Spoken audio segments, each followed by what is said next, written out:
Afternoon. I want to present my recent results on electroweak correction to dilepton production via photon fusion at LHC.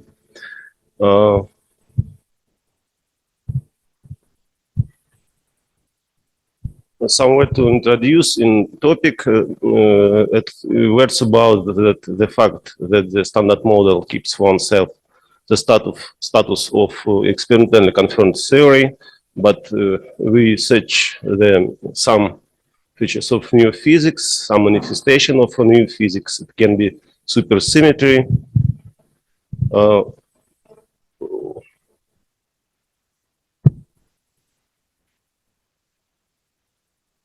Maybe M theory, dark matter particles, axion, Fibli, extra bosons, Z bosons, W bosons, and so on. And one of powerful tools with this point of view is investigation of the Rayleigh dilepton production in proton-proton collisions with large invariant mass of dilepton pair. Large at this is region more than 1 TeV approximately.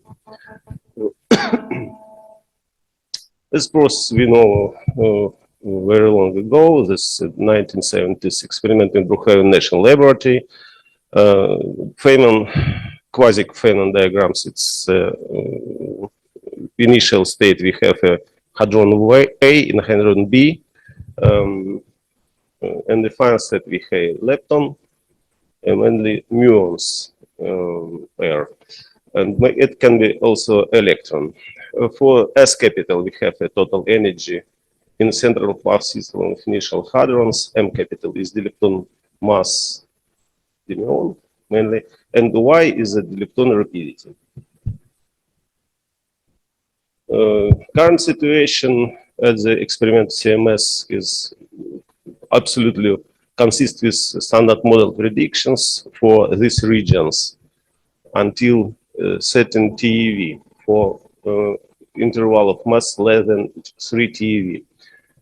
We hope that in new run 3 and CMS we get the information for the energy of 30.5 and 14 TeV for region M less than 6.2 TeV. We have information about different cross-section, double different cross-section, and forward background symmetry. This observable quantity is very important, and we get information about this. There are some modern codes for N next to leading order, N next to leading order radiative corrections for the Rayleigh at hadronic collision, and this is my program. Ready is radiative correction to large invariant mass Rayleigh process. The set of prescriptions for my program is a standard P particle data group set of standard model input electroweak parameters, effective quark masses, 5 active flavors for quark and protons, more than PDF function structure, and with a usual choice of Q equals invariant mass. All the setup of the program is completely coincide with the experimental restriction condition for the angle of sketching of one of leptons with the transverse part of the leptons momenta, and for setup of Muon identification requirements. Mathematical content in my program is logarithm.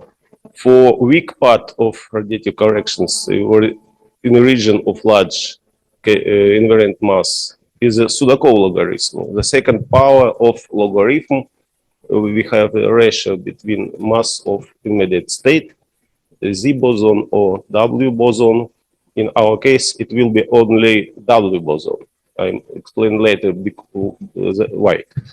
And for collinear logarithm, which display leading load in description of QED radiative corrections and QCD radiative correction, we have the similar logarithm where we have a ratio between mass of fermion which emit the photon or gluon to invariant ST and U. ST and U, it's a standard set of Mandelstam invariants for partonic elastic scattering. In D capital, we have for propagator of intermediate particles. It can be W boson, Z boson, or photon. And combination of coupling constant VA vector axial for photon, Z boson, and W boson. Similar. We inspired the notation and Fermat rules and analyzing details of Baumeister and colleague in 1986 paper. It's a Hooft-Weyman gauge on mass normalization scheme with relativistic approximation and so on. So we have two mechanisms for the production of muon or electron pair. It's the second one is the Rayleigh. It's more exact to say a quark anti-quark mechanism. Quark and anti-quark annihilate in the lepton pair with the help of a photon or Z boson, maybe two, if we want to describe their radiative corrections. Two particles, photon, photon, photon, Z boson, or W and W boson, W plus and W minus, and so on. But we have also the next, on the next stage, we have a second possibility to product the lepton pair. We have initial state photon and photon. It's our task to understand what is the effect we need or we not need for this fusion. To take into consideration, it's important or not so important. I want to explain that it's very important. So, if we have an initial state photon and photon, we have two possibilities to find the first photon from first hadron, or maybe first photon from this cross with a crossing. It's pure quantum electrodynamic process, no weak contribution here. So we have a part level very simple formula. It's just a T and U in denominator. We want to see how large the effect, numerical effect. That's why T and U in denominator, we have large effect in the region at the edge of a scattering angle. For hadronic level, it can be the combination 1 minus S capital 2 or S capital cosine of scattering angle. So we hope that effect is rather big. So, and to show you the first results on a board level, we have a cross section, a differential cross section via invariant mass. So we have a cross section for the Rayleigh mechanism, which is dominated in the region of not so big invariant mass. And with increasing of invariant mass of the lepton pair, we have the effect that this cross section between one mechanism and the second mechanism is approximately close. For relative corrections, it can be that very small correction in the peak region, peak of the boson, of course, and approximately one, some parity in this region of very large invariant mass. Okay. For double differential cross section, situation approximately the same. We have a very small correction in the region of peak region, and increasing with growing of invariant mass of the lepton pair, we have an effect of this process rather big. So go to radiative correlation diagrams. In this picture, we can see the four type for virtual diagrams with additional photon or Z boson. We have vertices with additional photon Z boson vertex in such combination. It's electron self-energy diagrams. It's box with one additional photon or Z boson, and this is electron line or muon line. Approximately the same we have for virtual diagrams with W boson vertices, self-energy for W boson in the as additional particles, and complicate boxes with W boson and neutrino. Okay, to solve the problem of infrared singularity, we should sum the previous diagrams with virtual particles with the diagrams squared with the real particles. We have so-called the bremsstrahlung diagrams, where we have a photon emission from this line, and from the intermediate state. So the virtual and solid contribution with the quantum electrodynamics is very simple. The first result was published in the paper of 1986, Bowman Sack, and we have a very simple formula with the cross-section symmetrically. It's factorized before Born cross-section. We have here logarithm with omega. Omega is the minimal energy of emitted hard photon, or vice versa, maximal energy of soft photon. It's unphysical parameters. We should cancel out its final results. We have also the big logarithm. It's collinear logarithm, and angle logarithm in the function FTU squared on with combination with big logarithm. Very simple formula, and we want to get the approximately the same form for weak contribution. Okay, it's published in this year. It's my paper. The formula, which is factorized also before cross-section, looks like this combination. It approximately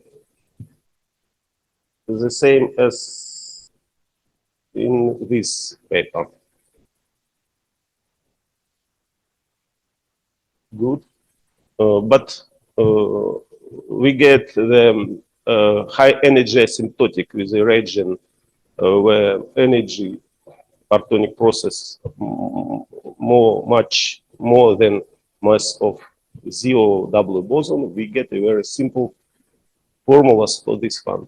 So we can see that here we have a Sudakov logarithm combination, square of Sudakov logarithm.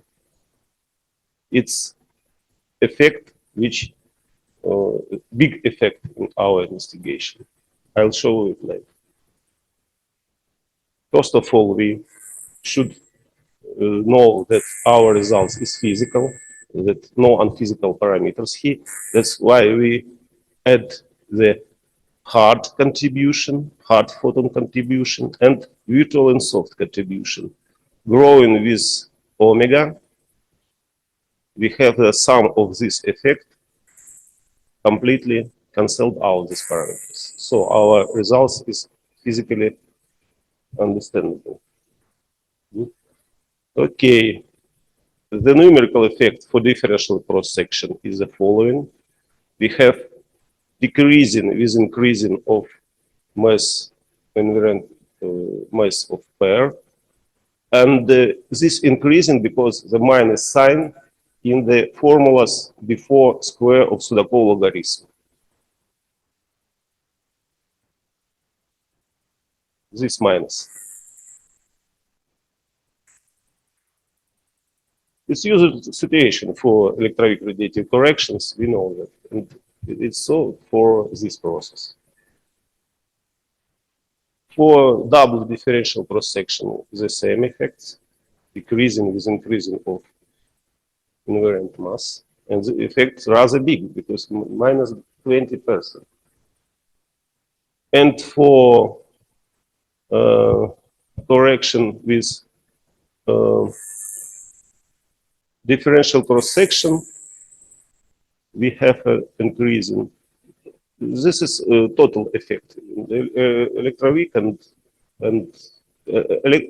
quantum electrodynamic and V correlation. And we had increasing for W boson dominated, but for Z boson we have a first power of the logarithm. Effect is not big. But for 5 TeV it's approximately minus 2%. For total cross section with standard beam of CMS, we have approximately the similar picture, increasing and decreasing cross section. So, and very interesting observable quantities, which is very useful for understanding the effect of new physics for future experimental data. It's so-called forward-backward asymmetry. It's not the forward-backward as a plus and minus experiments. It's very thin electroweak and kinematical dual nature asymmetry. According to the Collins software, we have the minus a plus combination of two cross sections forward, where the cosine of sketching angle in the system of Collins software, positive and negative. It gives us possibility to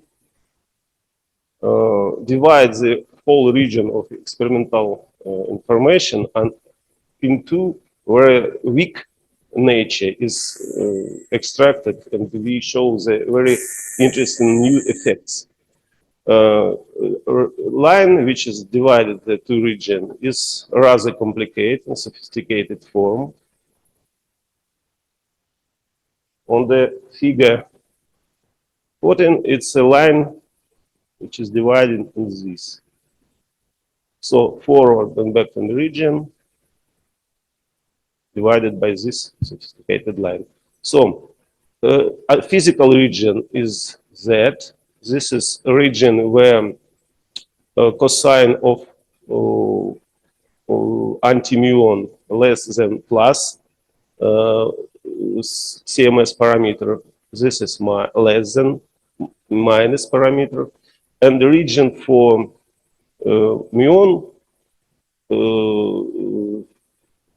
bordered, but the line is parallel to this X. On this picture, we have the region for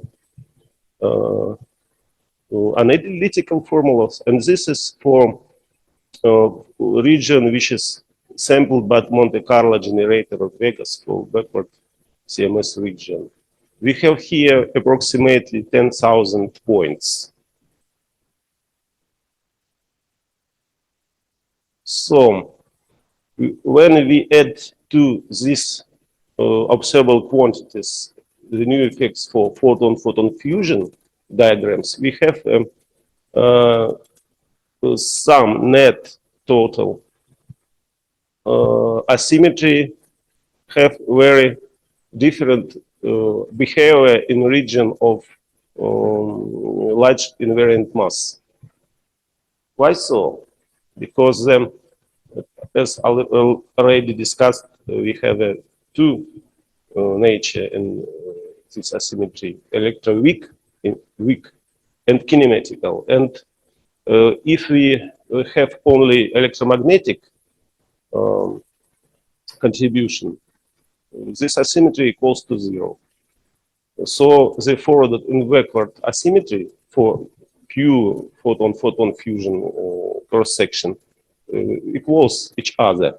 And expanding into the series, we have for net asymmetry factorized before combination minus minus this increasing minus gives us the decreasing of asymmetry, and increasing this photon, increasing this invariant mass of pair, this effect is rather noticeable. So, and this picture we can see the difference between calculated effects for Born, Electroweak, QCD, and next to in order rather noticeable.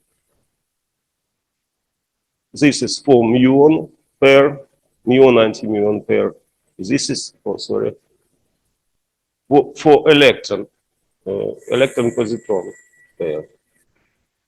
And for experimental situation, we have the getting effect rather noticeable in this region.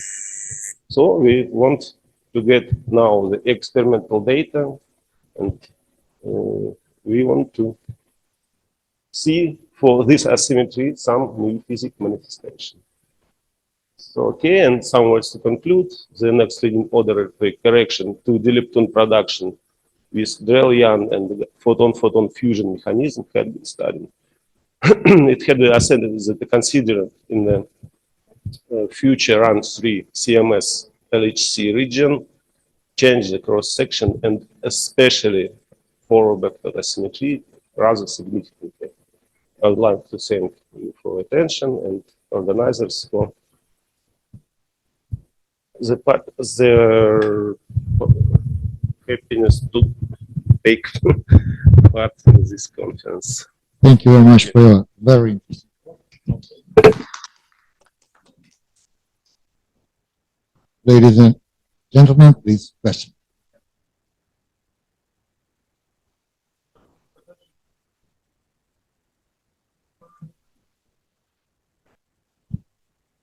And production was measured many times. So far,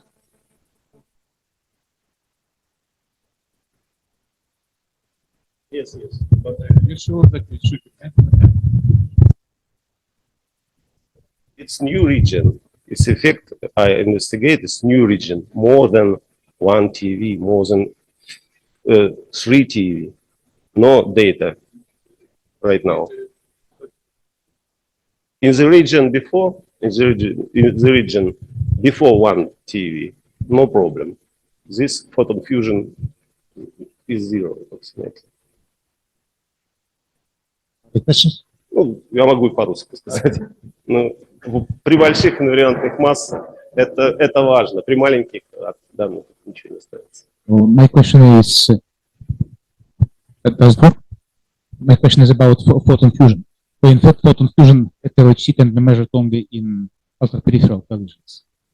And in the ultra-peripheral collisions, I think the TV region is not accessible because the maximum energy is defined by the inverse radius of the nuclei. So that is why that very wide mass range maybe requires smaller ions, not lead ions, but yes. maybe. We have now only several, 5 or so on events in this region, approximately 2 TV right now. But we hope to get more. And maybe this is already a question to the high luminosity LHC in 30s where we have intermediate times. But nevertheless, the uncertainty of the ultra-peripheral collisions is very large, maybe even larger than the corrections which you calculate, because it depends on the knowledge of the nuclear density as a function of radius. Maybe these corrections will be hidden by the uncertainty relations.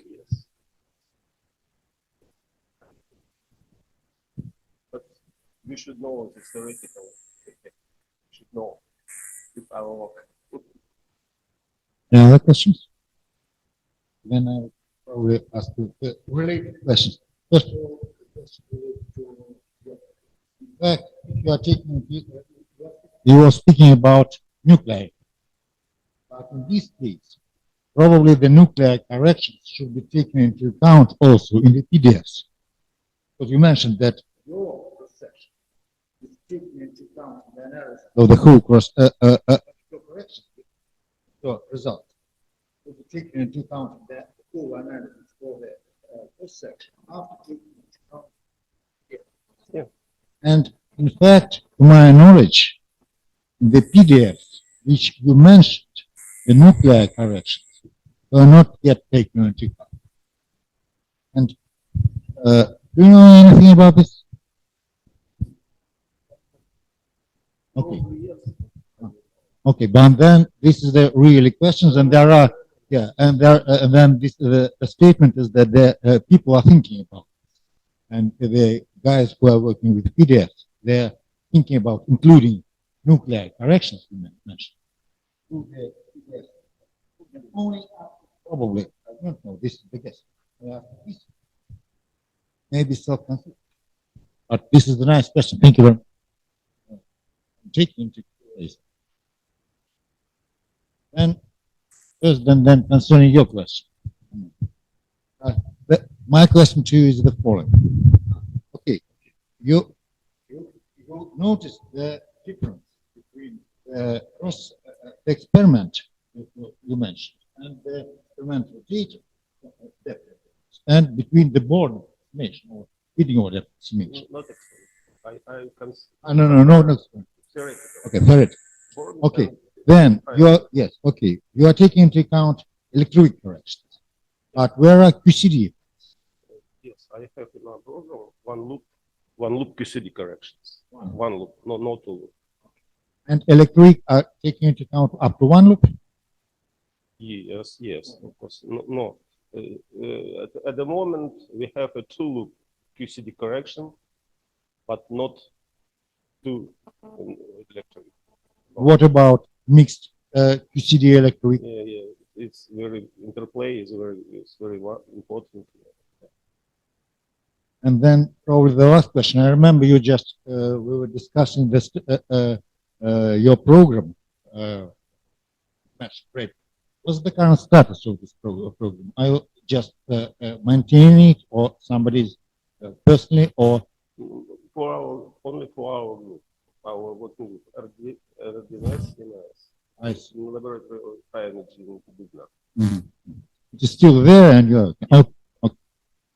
Thank you very much. Thank you.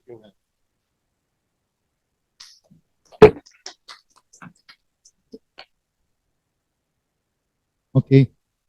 Now, Dr. Karkaryan. Good evening to everyone.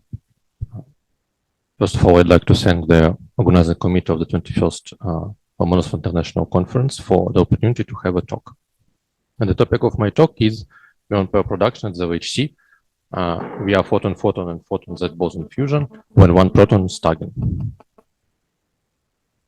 In this introduction, I'd like to say why this problem is interesting for us.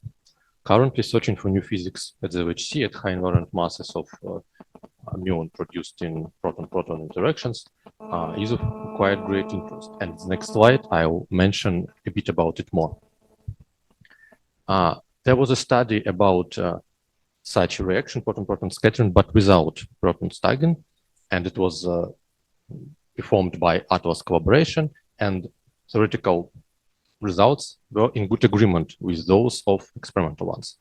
And further, Atlas managed to measure the cross-section of proton-proton scattering and muon production in this scattering, but with one proton hitting the forward detector. So we are going to provide here the analytical formulas describing this cross-section, impose experimental constraints, so consequently we obtain fiducial cross-section and make some conclusions about this consistent with experiment. And further, we'll investigate the correction to the leading process which happens via photon-photon fusion, but when one photon is replaced by Z boson, what is possible for this reaction effect might be quite noticeable, and we'll investigate it. Just recently, in the scientific seminar in Fermilab, it was this year, this August, they provided the results about the anomalous magnetic moment measurement. Here, one can see the diagrams which contribute into the standard model calculation, theoretical standard model calculation. And the discrepancy, they made an experiment even more precise, as you can see. And the discrepancy reached 5 standard deviations, discrepancy between experimental result and standard model. So it makes the studying of muon physics, and especially at high energies where this effect of new physics might be even larger, make it more and more interesting.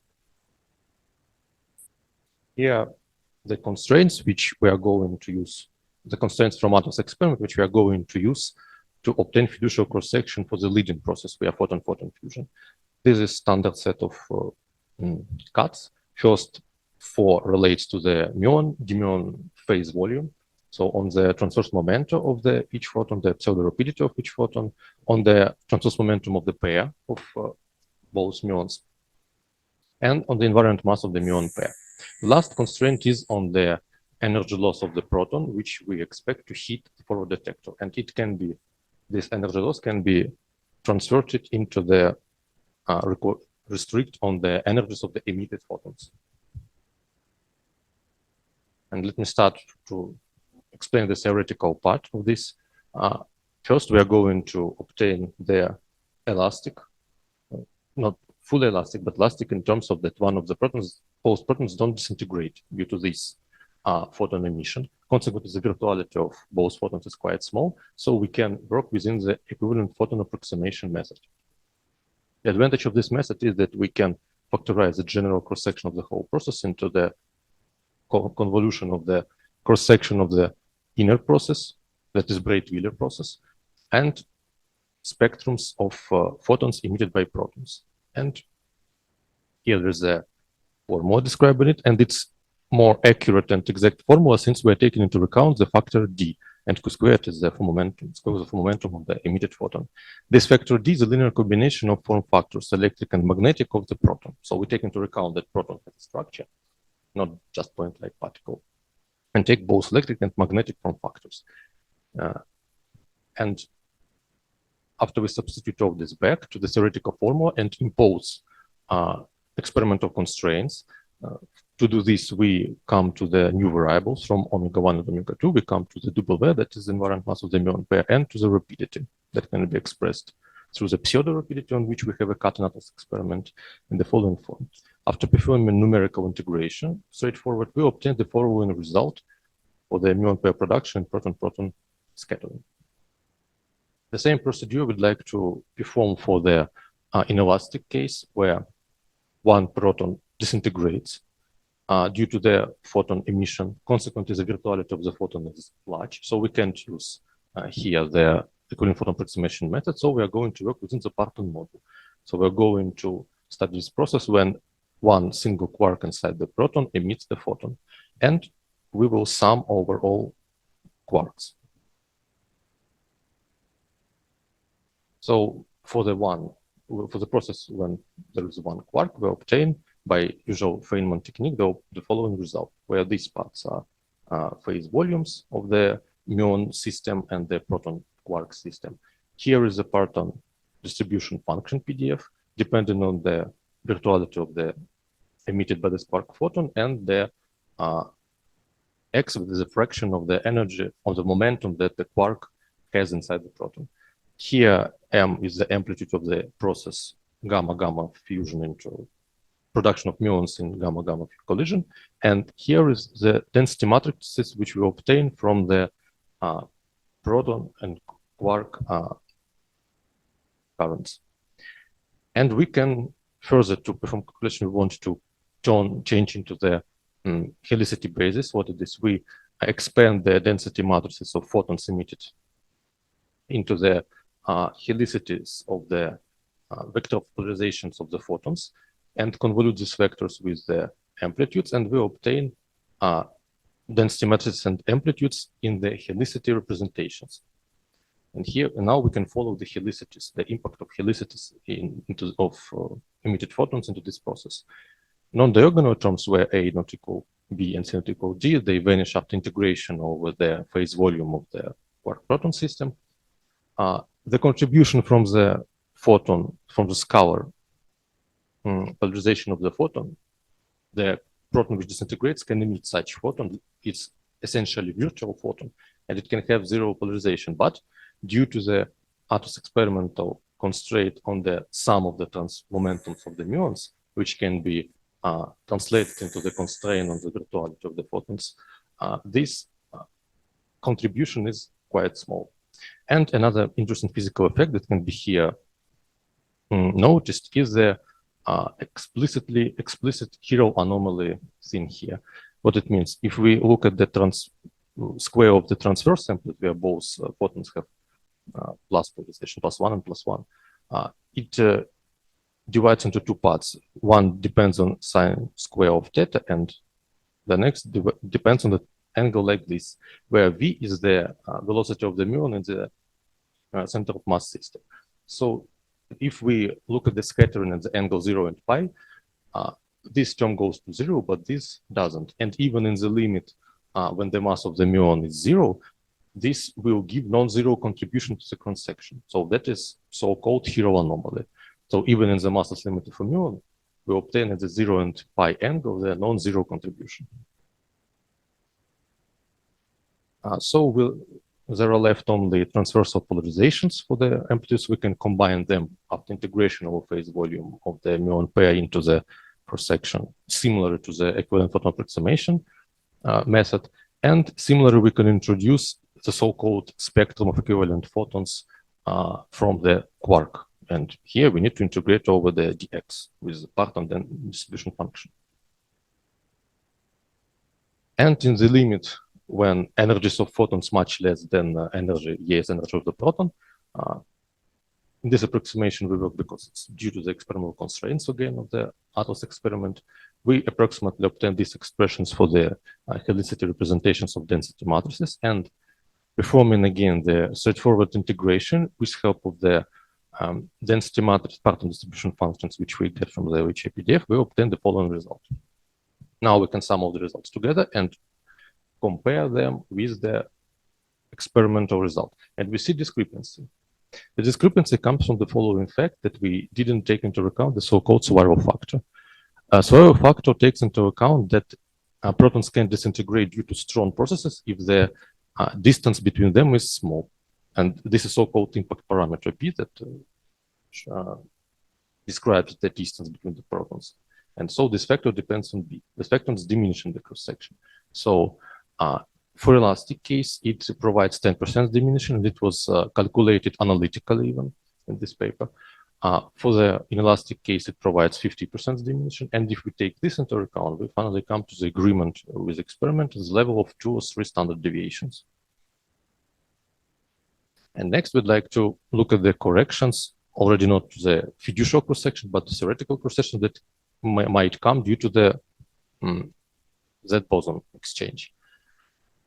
So we need to add to the amplitude of gamma-gamma process, the amplitude of gamma-Z process where Z comes from the proton which disintegrates because the virtuality is bigger for this emitted boson.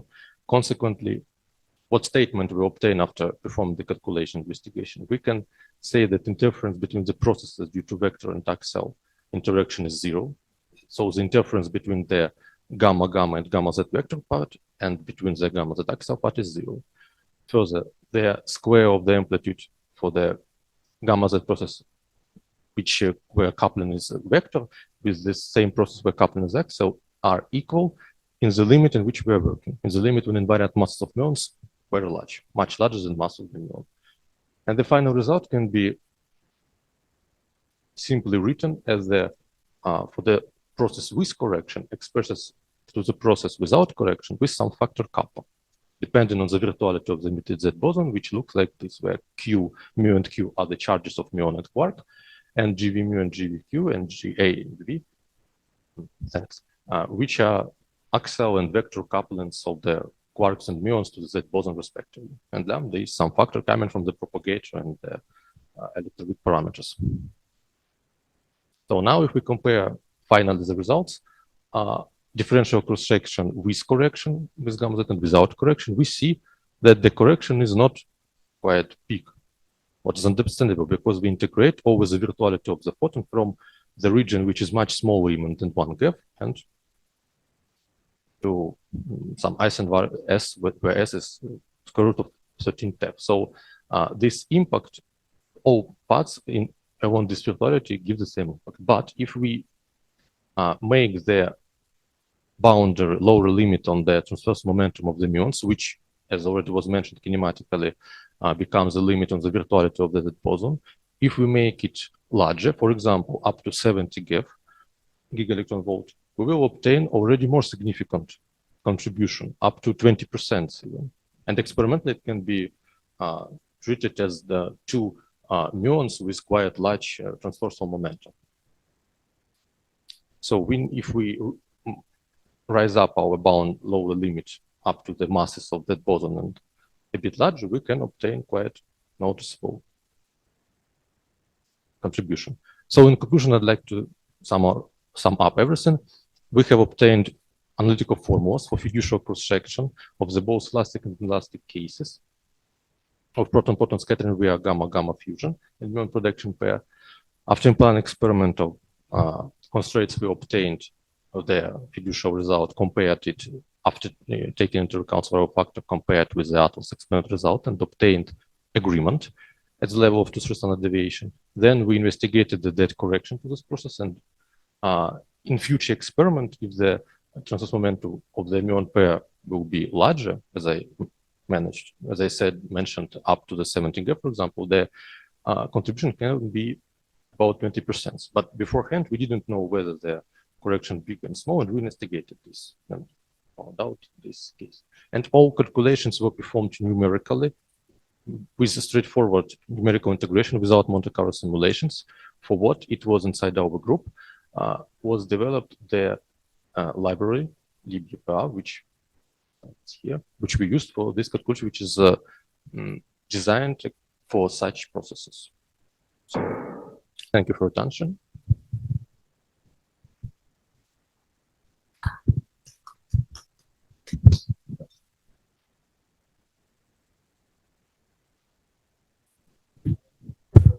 Understanding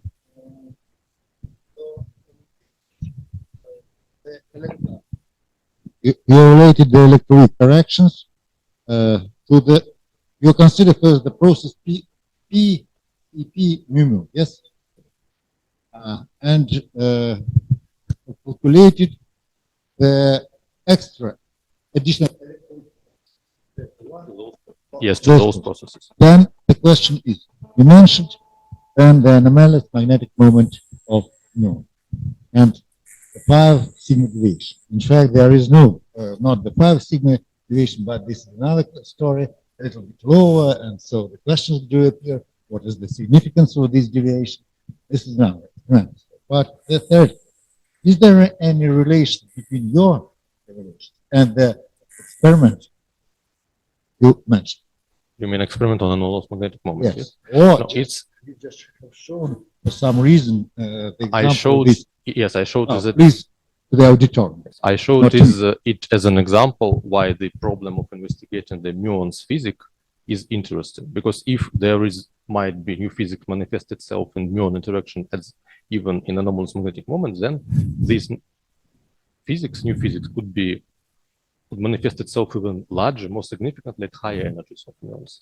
That's why it's interesting. If we expect to see maybe some new physics in muons, then at high energies the effect could be seen even larger than normal. I see. Okay, you mean that in fact in these diagrams you have shown there may be some extra contributions, and then yes. ideology. Okay. Yes, maybe some new particles. Yes. And then one more question concerning, you mentioned about P.Krokovny. What is can you just in few words explain how you just realize it on either on the diagrammatic level, the physics? Yes, like anomaly is if your muons would be massless in the Lagrangian, like photons were massless, then we had the helicity conservation. Now we have the massive muons. We look at the scattering the zero angle. When we, after this, moving the mass of muon to zero, we not obtain conservation like we would expect if the mass would be zeros from the Lagrangian, and that is the anomaly, so-called hero anomaly. Okay, thank you for clarification.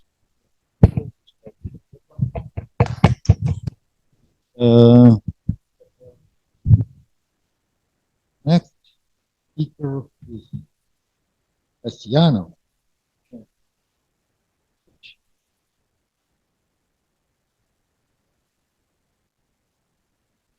National Kurchatov Inst.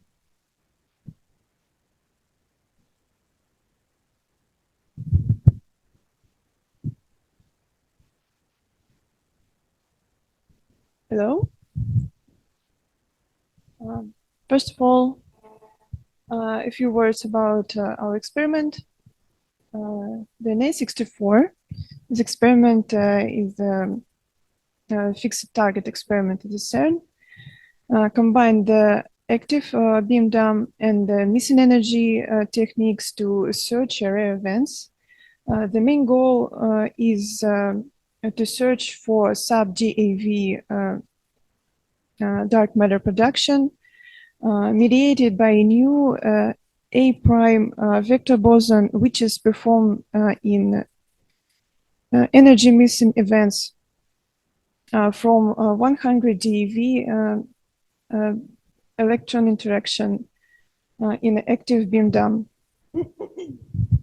The Na64 experiment consists of two detectors which are located at the electron and the muon beams at the CERN SPS. Experiment has two decay channels, the visible and the invisible mode. In my brief talk, I will pay attention only to the invisible mode. In this case, a single electromagnetic calorimeter is used as an active target to trigger the A prime production, which is assisted by a missing energy in the final state. In the picture below, you can see the installation for the electron mode.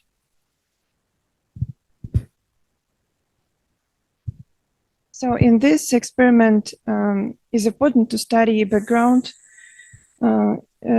events in especially those that are similar with the signal. The muon pairs or dimuons produced inside the electromagnetic shower have an important set characteristics with the signal events, and it can be detected. It can be detected in hadronic calorimeter models and reproduced then by the simulations. The interesting way to use the dimuon in experiment is to check the accuracy of the Monte Carlo simulation of the Na64 setup based on the JINR package. Also, the calibration of the detectors and adjusting the selection criteria of the A prime particle. And also, they represent the background source in the A prime search, as you can see in the picture.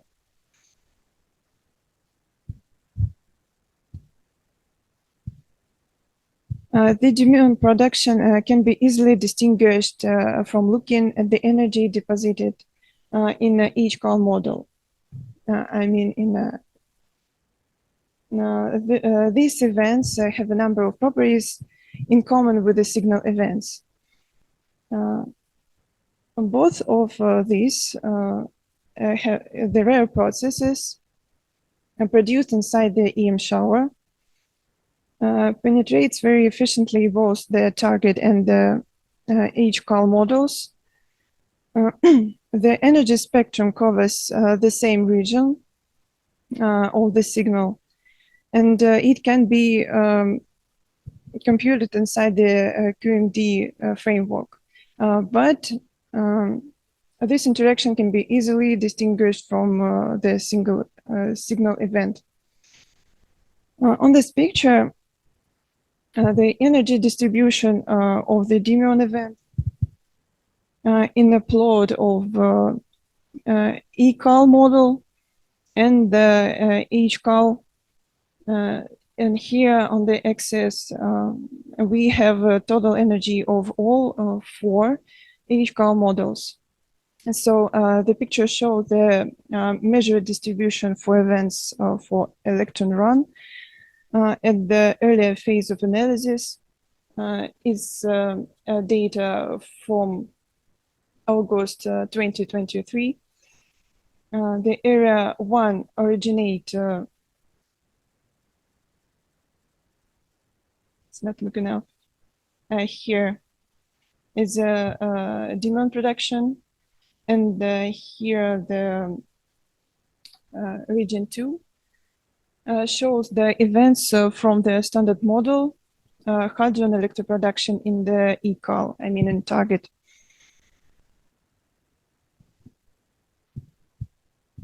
So the selection of the events is as follows. We're using the synchrotron radiation detectors.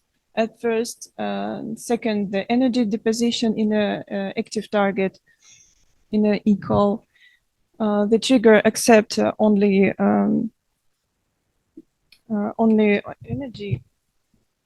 Sorry.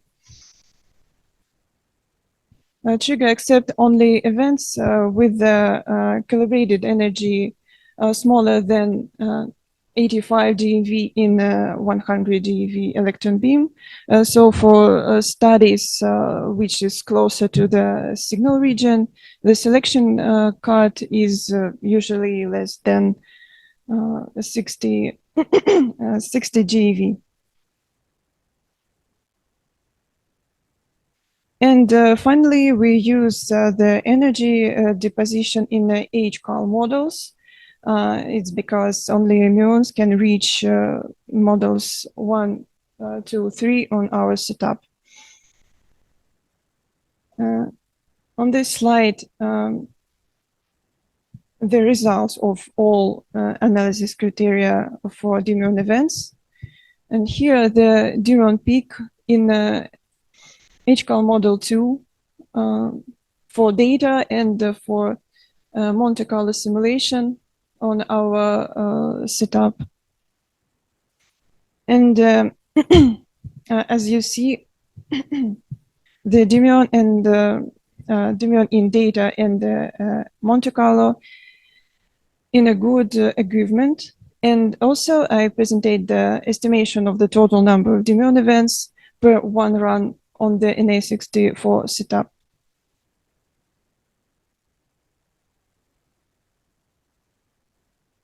I can say that the production of the muon pairs, it's an interesting process, the study of which will give us a number of advantages. And this study of dimuons, it's interesting in itself, since it can provide information about form factor of nuclei and check the implementation of this process in the JINR package. And at the present analysis stage, essentially only calorimeters are used. The dimuon in data and MC simulation in a good agreement. And finally, according to the analysis of the runs, the NA64 has a largest sample of dimuon events in a range of 10 to 100 GeV. So thank you.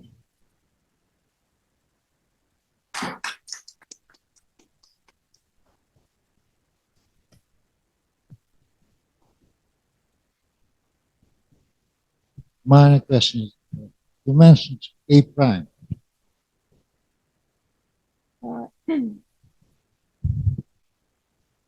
A prime, it's a new physics boson, vector boson. It's a light dark matter.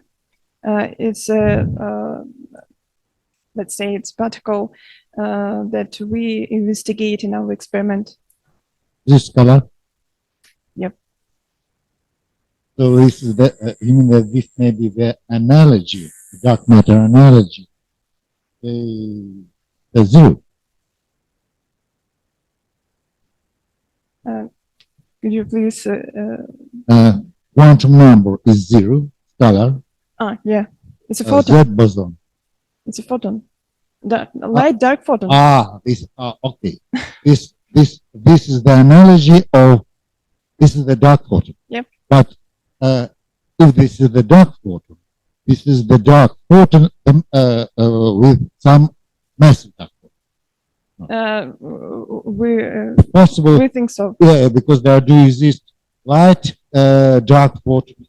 The possibility. Yeah, it's a light dark photon, so This is the light dark. it's Ah. his mass. He's not massive. I see. So this is the light dark photon, and as we have heard today in the plenary talk, there are various experiments for putting some bounds and searching the dark photons in various processes. Mm. The talk of Professor Kubek. Okay, thank you very much. Thank you. Once more. Then the next question is represented here for the Kurchatov Institute.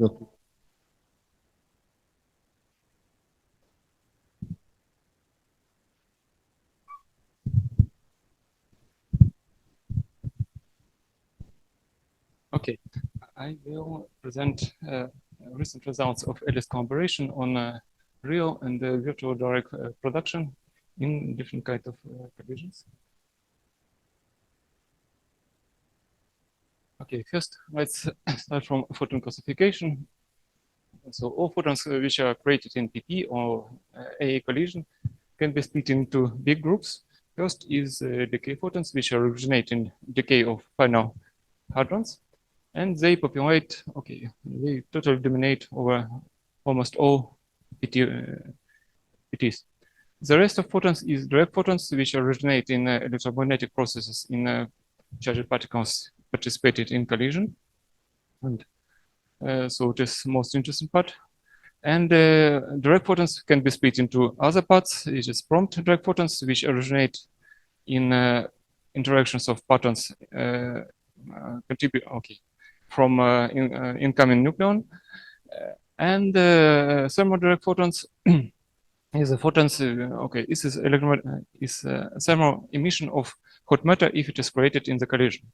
So according to the production mechanism, prompt photons have power PT dependence and dominated high PT region, and the thermal have more or less exponential shape, and if they exist, they should appear in low PT region. Okay, so direct photons can be calculated as the difference between inclusive photon spectrum minus decay photon spectrum, and you can clearly see that they cannot be measured in event by event basis, and it is extremely difficult experimental task. So to facilitate one can use alternative to direct photons is isolated photons. That is photons which do not have any hadronic activity in some cone around them, and cone radius is about the size of the jet, should be. Okay, it is expected that isolated photons can come from Compton scattering or annihilation processes, and therefore they should agree with direct photons at a very high PT where other processes like fermentation dies out. Okay, and isolated photons can be measured in event by event basis. It's much more simple experimental task. But for isolated photons, rapidity, purity, sorry, rapidly dies out when we go to low PT, and there is almost no measurements below 10-20 GeV in PT for isolated photons. Okay, so let's start from isolated photons in Alice. We measured them in all kinds of collisions. For example, in proton-proton collisions at 8 TeV, okay, shown here, and compared to next to leading order PTCD predictions, you see a pretty good agreement within uncertainties. So we properly all structure functions of protons properly parameterized, and we understand this process well. Then we can go to proton-lead collisions at the same energy, and again compare this to theoretical predictions multiplied isolated photons from proton-proton collisions multiplied by expected number of binary nucleon-nucleon collisions in this kind of collision, proton-lead collision. So in bottom part, you see again comparison of experiment and theory, and you can see that we understand well these processes as well. and theoretically reproduce it. And finally, we can look at lead-lead collision and again compare isolated photon production to, okay. So in this case, it's better to represent it in the case of nuclear modification factor, which is the ratio of a spectrum measured in lead-lead collision divided by a spectrum measured in PP collisions and multiplied by expected number of binary nucleon collisions in this kind of centrality. And okay, in different classes of centrality, we see that this nuclear modification factor perfectly agree with unity. This means that first, we do not see a modification of structure function or considerable modification of structure function when we go from proton-proton to nucleon in nuclei. And second, this simple geometrical Glauber model properly calculates number of binary collisions.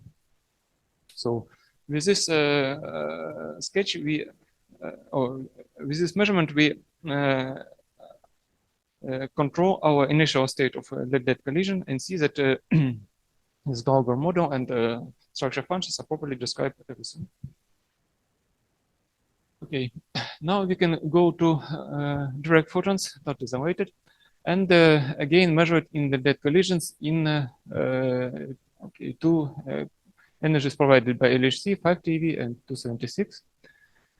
And now PT range is much smaller. And we can compare now direct photon yield with theoretical perturbative QCD predictions, which estimate contribution of prompt photons. And in both energies, this prompt photon contribution perfectly agree with data at PT above, okay, 5.645 JV. At both energies here as well, this dotted line agrees with data. And but at lower PT, you see clearly excess, especially central collisions, with respect to PQCD predictions. And you can interpret this excess as a thermal photon, thermal emission. And this emission is larger in central collisions than in peripheral. And moreover, you can look at calculate thermal photon emission using hydrodynamic model or some kinematic model. So there are a bunch of predictions, and they all more or less reproduce measured yield. So now we understand emission of photons using this hydrodynamic model and emitting thermal photons from the hot matter.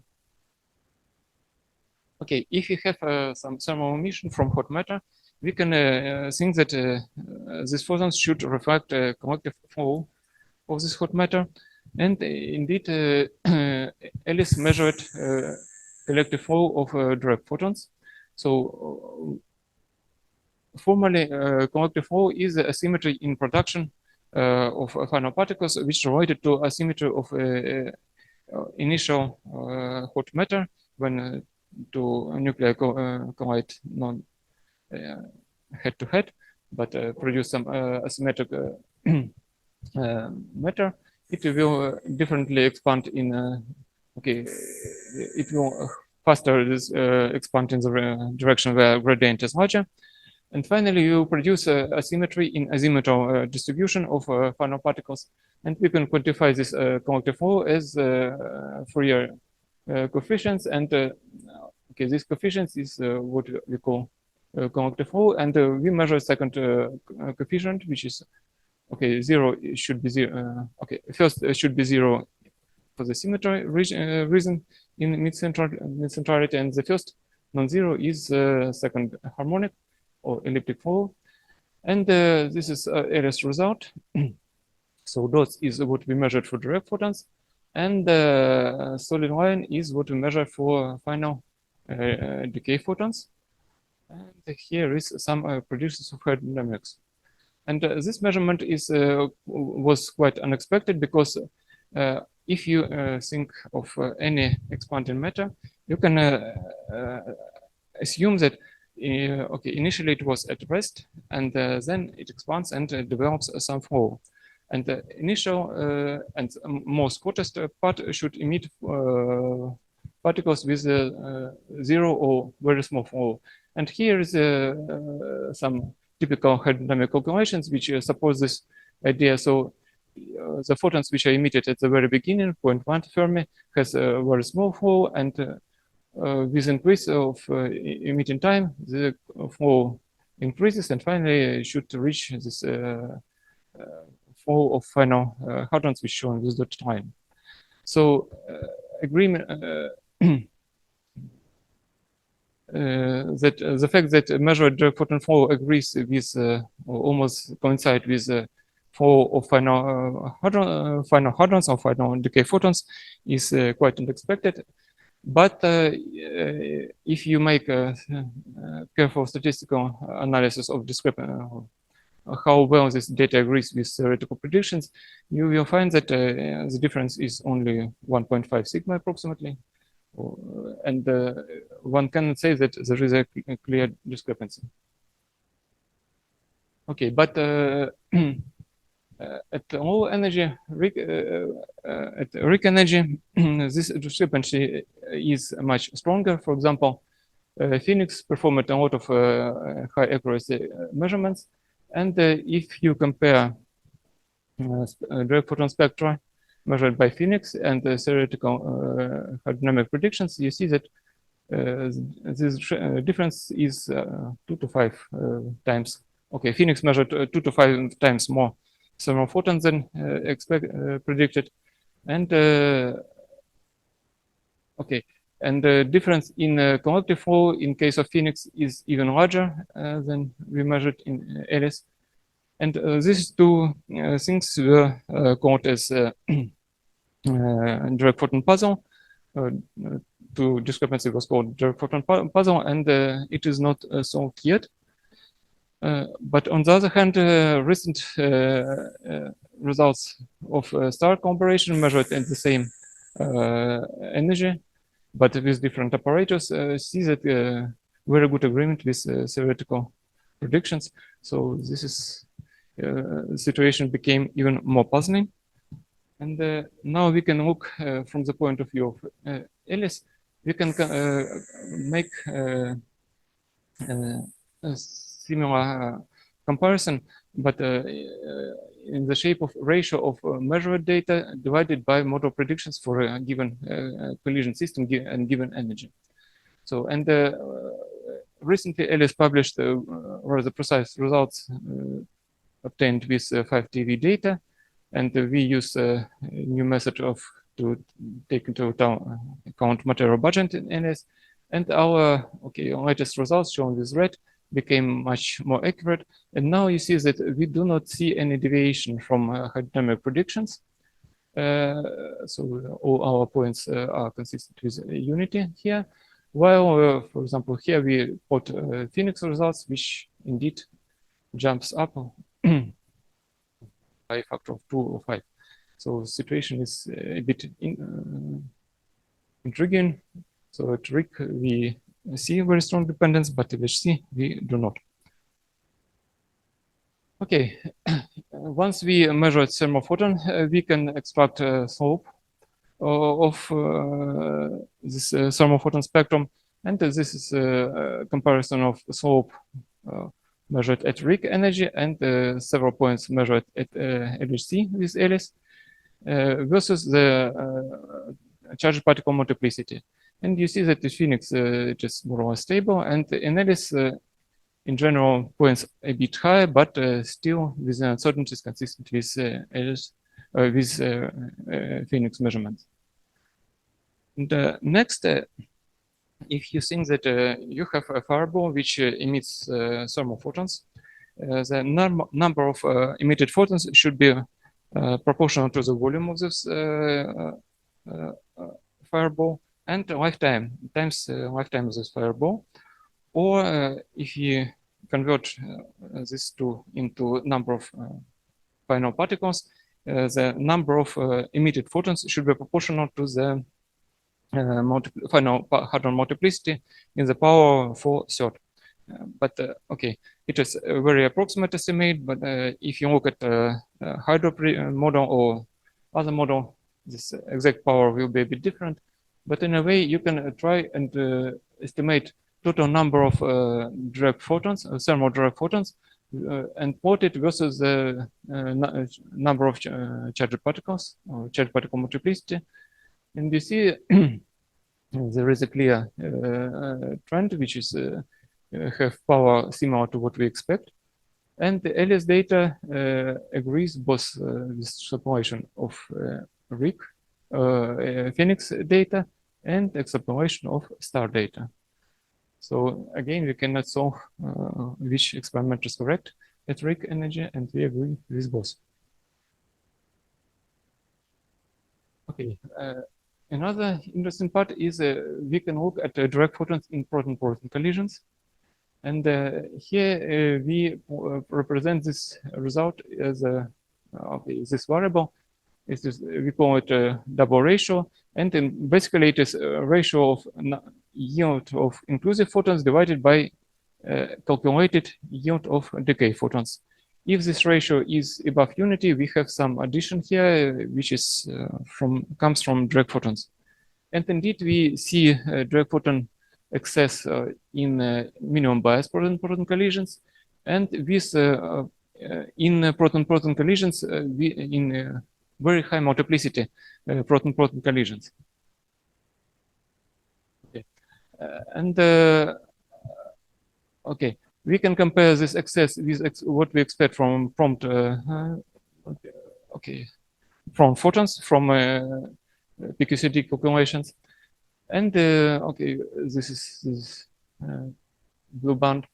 Okay, points agree with PQCD predictions, but interestingly, if we add into your calculations thermal contribution, which is this yellow band, your agreement will be a bit higher. So this is very interesting, raises very interesting question whether we observe creation of hot matter even in proton-proton collisions in these energies.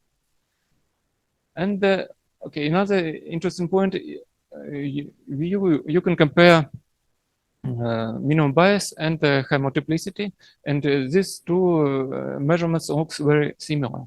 But the similarity is confusing because in this case, your denominator is much higher because here you select events with very high multiplicity.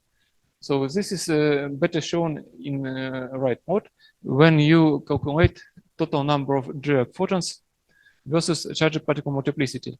And again, you see such a rising of number of direct photons versus charged particle multiplicity, similar to what we observe in nuclear collisions, and what we observe in the case when we create a fireball which emits our thermal photons. So it is again very interesting result. Okay, now let me switch a bit to virtual photons. So when we look at the direct photon spectrum and look at their slope, we always call it effective slope because the slope it doesn't reflect a real temperature in the fireball, but it is boosted due to collective expansion of your fireball. And effective temperature will include speed of your expansion of your fireball. And therefore, you cannot, with real photons, you cannot never measure directly temperature. It will be always a model-dependent estimate. So in this sense, virtual photons is better because in this case, we can look at another variable, which is mass of the virtual photon, or mass of the E plus and minus pair. And mass is a Lorentz invariant, and it is not affected by Lorentz boost. And you can directly measure temperature of your hot matter which emits your virtual photons. And it was suggested that you can look at the slope in the region where you have the least background contribution. Here you have a lot of resonance contribution, and here you have relatively small in intermediate mass region, relatively small background, and you can try to extract a thermal virtual photon slope in this region. And let me show a bit more this recent measurement of Alice. So we measured d-electron invariant mass distribution, and we perfectly reproduce it with a cocktail where we take into account contribution of J psi, phi meson, omega, rho, and so on, 0, eta, and other decays. And this region is ratio of measured spectra to the cocktail expectation. And you see that we see a hint of excess of dileptons in low mass, below approximately 500 MeV, and do not see any excess in the intermediate mass region where we should have a thermal contribution. The problem is that we still have very large contribution from heavy fiber decays, and we should reduce it with, for example, looking at for displaced vertex and removing dileptons from displaced vertex, and then we can reduce schematic uncertainty here. And okay, I forgot to say that this low mass region is access in low mass region as well. It's very interesting because you can relate it to the yield of real photons with this co-order formula, which relates emission of real and virtual photons from any source. And if you see some excess here, you can, according to this formula, recalculate it to the number of direct photons. And one of direct photon spectra, which I showed you before, was calculated exactly with this approach. Okay, and the last topic which I would like to discuss is strain correlations of direct photons. So as any identical particles, photons should be correlated. And okay, it is a standard approach for in our physics. The correlation of identical particles provide possibility to measure space-time dimensions of your source. And in case of photons, you can even select a mean KT of the pair and then measure size of the source at the different stages of the collision. So the higher PT, the earlier in the collision you will go. Fortunately, to calculate such a correlation function, you shouldn't select only direct photons, which would be crazy adventure. You should construct correlation between all photons in the event, and due to a very large lifetime of your main contributors to decay photons, your correlation between decay photons will be very narrow, much smaller than even 1 MeV. So in reality, we do not see this correlation at all. And only correlations which we can measure in a real experiment is the correlation between direct photons. And its height or correlation strength will be the ratio of number of pairs in direct photons to total number of pairs. And this ratio will be of order of few per mils, so it is really difficult experimental task. And so far there was only one similar measurement by experiment W898, who measured such a correlation, and indeed its correlation its correlation strength was 1 per mil. They measured was able to measure low limit on direct photon yield in this approach, and these two is a correlation function which we observe in Alice, and bottom is our correlation strength, which we extract from this correlation function. which is unfortunately consistent with 0, but this analysis is not completed, so hopefully we will produce some meaningful results. Okay, that's it. What I would like to say. I will not read my conclusions, so please ask questions.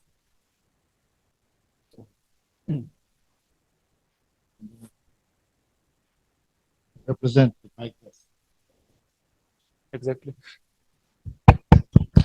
Yes, thanks. Questions? In fact, the question, I have a question. May you clarify how the process, where the direct photons are emitted? Initial vertices. Okay, from this collision. So Yes. direct photons is what is created in hot matter, which is inside collision. But from where they are just produced? Okay, there are several possibilities. If it is prompt photons, it is photons from incoming nucleon. Incoming protons. Yes. Okay, when photons collide, it is a normal proton-proton interaction, and you can produce a photon in the final state. And this will be a prompt.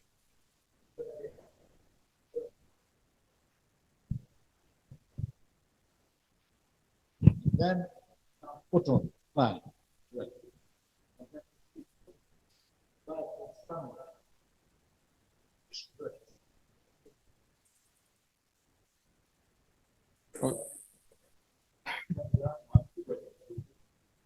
Okay, quark, gluon, quark from one proton, gluon from other proton, scatter, and exactly in this point, photon is emitted.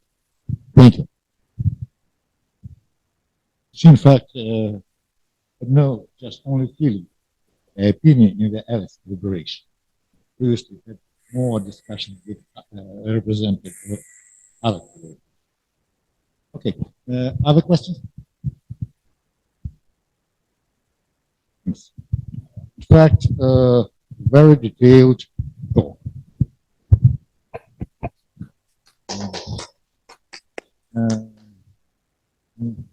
And next is the representative of the Budker Institute of Nuclear Physics.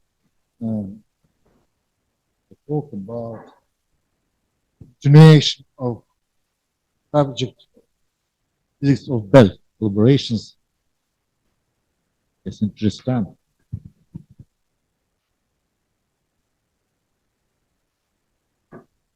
Good evening. I will present results of Belle II collaboration, mostly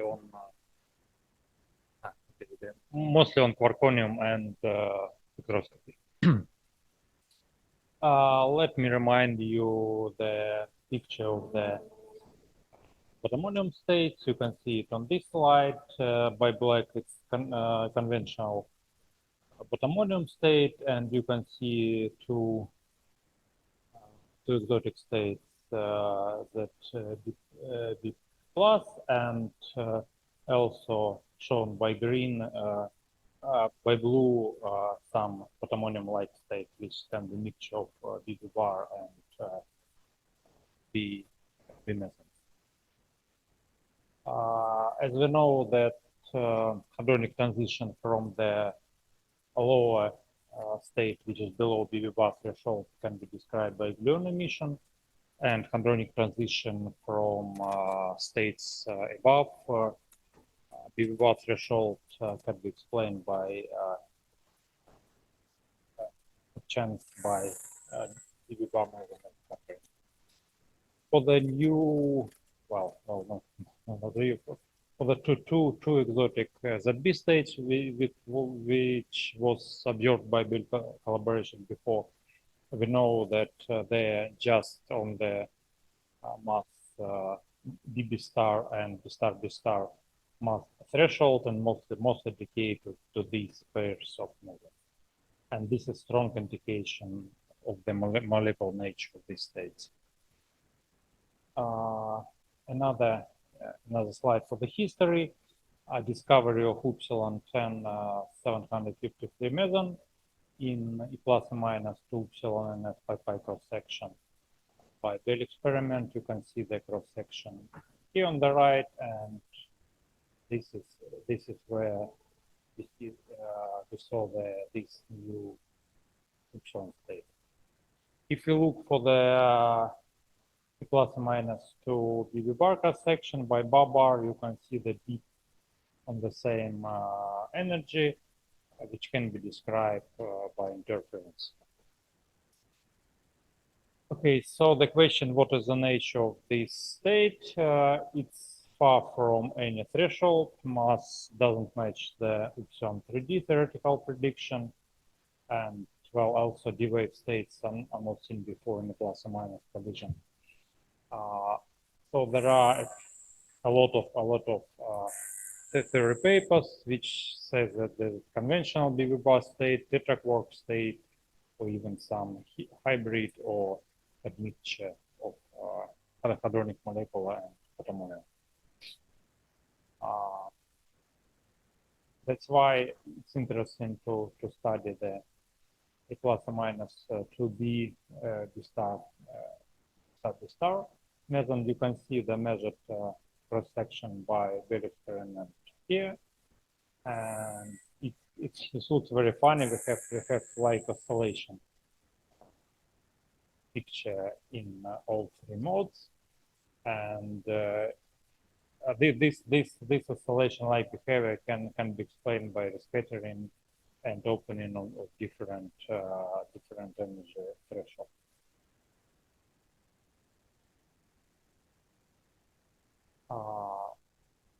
On this slide, you can see the global analysis of this cross-section. So as input, we use two-body exclusive cross-section like E plus or minus 2 dB bar and DSBS bar. Also, three-body inclusive cross-section, plus or minus 2 epsilon and S pi pi and HB pi pi, and combined Belle and bar RB measurement. As model, it's couplet channel approach with poles at all known resonance, and the results are pole position, mass and width, branch fraction, energy dependence, and scattering. And you can see details of fit results on this slide, and we definitely need more data around 10.7 GV to study the nature of epsilon 10 753. That's why for Belle II experiment we collect more data in this region. So I'll present results of measuring cross section at this energy range. Let me remind you about Belle II experiment. This is super KKB collider, which is made on previous KKB collider with significantly improving the luminosity by increasing the beams and increasing the slightly increasing the beam current. The Belle II detector is mostly like a previous Belle detector, but improved the precision on tracking and particle identification. Currently, about 400 inverse pentabarn is collected, and peak luminosity exceeds 4.6 times to the 34.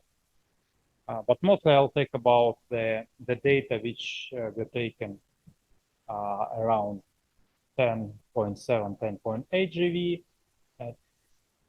About 19 inverse pentabarn were collected, and you can see that we collect the data between the previous Belle points, and about half of this integral is collected on the top of the epsilon 10 753. First result is observation of epsilon 10 753 to omega high BG, and in both high BG1 and high BG2 final state signals we observe. You can see it on this slide. And if we calculate the ratio of this cross section to the epsilon pi pi, you can see that this ratio is about of 1 magnitude higher than at epsilon pi, which can indicate the difference in the internal structure of these two states. They also search for omega eta b and high B0. The motivation is that in some models this ratio is predicted to be very high. Since eta b don't have any convenient for reconstruction signal, we just reconstruct the omega and then look for the recoil mass to identify the signal. Same for high B0. As a result, we don't see any significant signal and set the upper limit for the cross section. And this result does not support the prediction from the theta quark model. Next result is measuring of E plus or minus to dB bar cross section.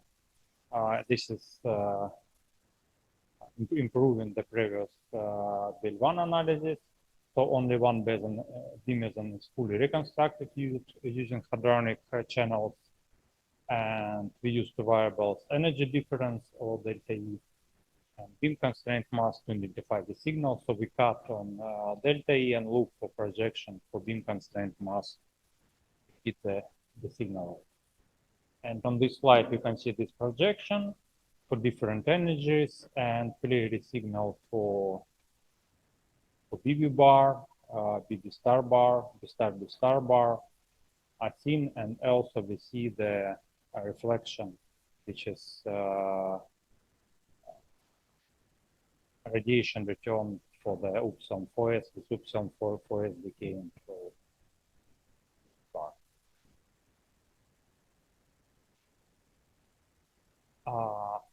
This slide shows the measured cross section, combined Belle and Belle II data. And okay, this topic is confirmation of epsilon 10753 in study of plus or minus 2 epsilon pi pi.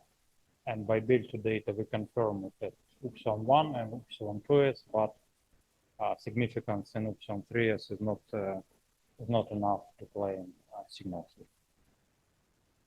And you can see the combined Belle and Belle II data on this slide. So we confirm the epsilon 753 meson and find no evidence for ZBs here. Okay, I'm coming to conclusion. For Belle II, we observed the new final state in plus or minus collision omega IBG at 10.75 GeV, confirming the epsilon 753, and we found no signal for omega eta b or omega high B0 and set the upper limits, which contradicts the tetra quark model of this resonance.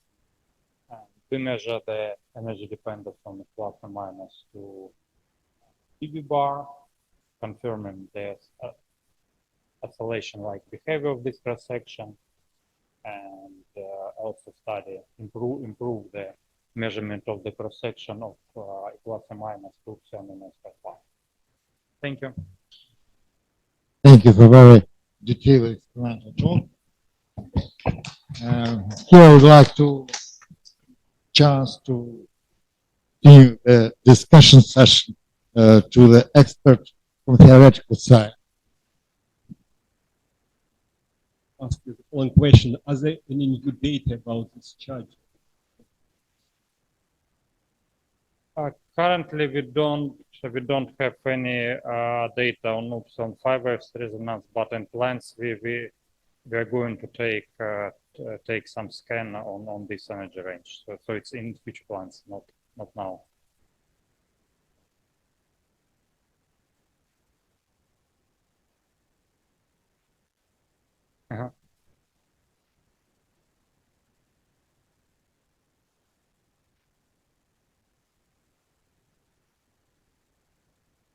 Yes, we saw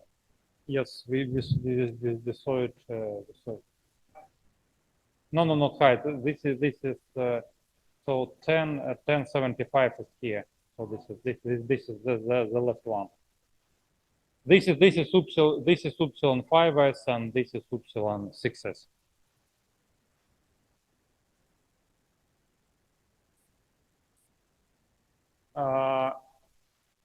Okay, so we don't see any production of these states in a plus or minus before. So it Germanium is well it can be, but okay. We can't prove that it is not this state right now. Yes. Germanium. Yes. Really. Yes. For so yes, its nature is not yet clean. So maybe we need more data and more ideas from theory part. What should we study? Then let us hope that now fundamentals will come to theoretician. Continue the discussion.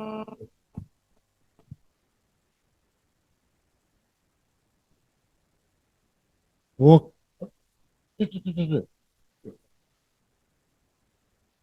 Fundamentals now to theoretician.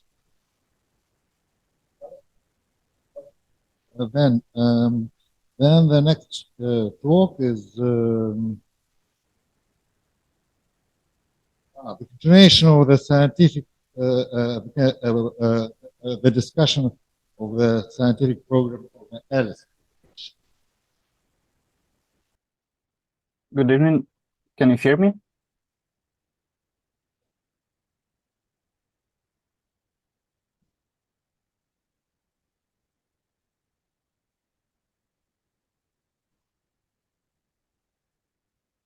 Can you hear me? Can you see the slides? Yes, we do. Okay, good evening again. Today I would like to discuss the results and future prospects of two-photon interaction studies with the Alice experiment. And first of all, it is important to mention that in such studies, ultra-peripheral collisions is a valuable source of information, because due to large impact parameters greater than the sum of incoming nuclei, any hadronic interactions are strongly suppressed and the electromagnetic interactions start playing the main role. Such interactions can be described in terms of the equivalent photon approximation, as it was mentioned and explained in one of the previous presentations. In this approach, electromagnetic fields of nuclei are treated as fluxes of quasi-real photons, and the magnitude of these fluxes is proportional to z square. So the cross-section scales as z to the power of 4. All these unique properties give us an opportunity to test the standard model in a very clean environment. For example, we can investigate the dilepton continuum, both in lead-lead collisions and proton-lead collisions, and we can also study, I would say, more interesting processes. For example, we can measure light by light scattering and even perform searches for new physics and production of physics beyond the standard model, particles beyond the standard model, for example, axion light particles. And this is what I would like to discuss in this presentation. So Alice detector was specifically designed to study heavy ion collisions. It has excellent capabilities for charged particle tracking and identification in the central barrel. And it is achieved by using time projection chamber, inner tracking system, and time of flight detector. It also has very forward colorimeters, 0-degree colorimeters, to detect neutron emission, and a dedicated Muon spectrometer for Muon identification and for trigger. And it also has very forward detectors for centrality measurements. And it is worth mentioning that for analysis of measurements performed using ultra-peripheral collisions, it is very important to have a good angular coverage. And this is because in normal minimum bias collisions, as you can see here in the left part of this slide, thousands of cracks are produced, while in ultra-peripheral collisions, we only see several cracks per collision.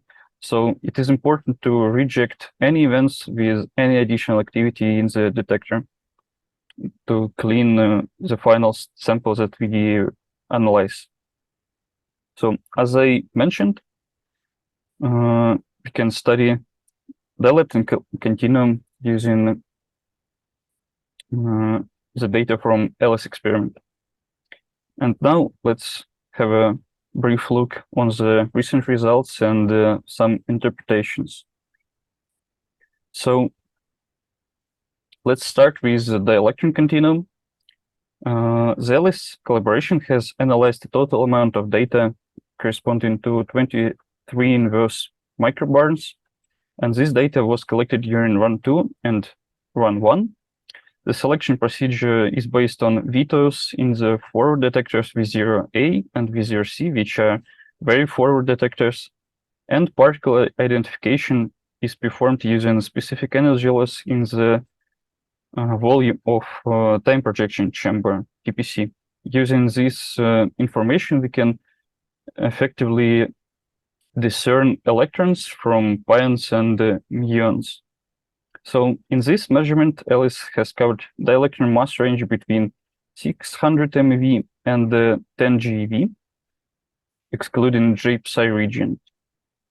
And although the results are compatible with the Starlight predictions, Starlight is an event generator, which is a standard in this, let's say, field. The calculations within Starlight are performed on the level of leading order QED for this process. But still, the data exceeds prediction by approximately 20%.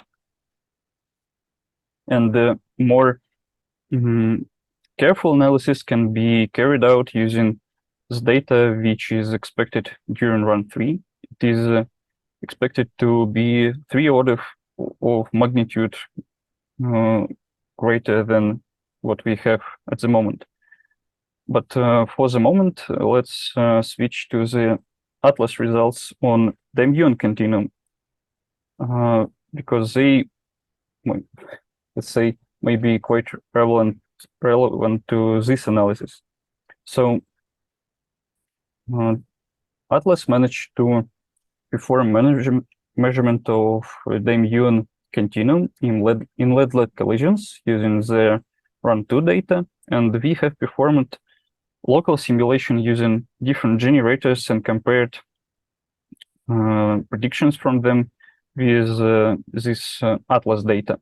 So we carried out simulations using Starlight, which I have already mentioned, Superhic, and our own generator, PPCgen, and compared it to the data.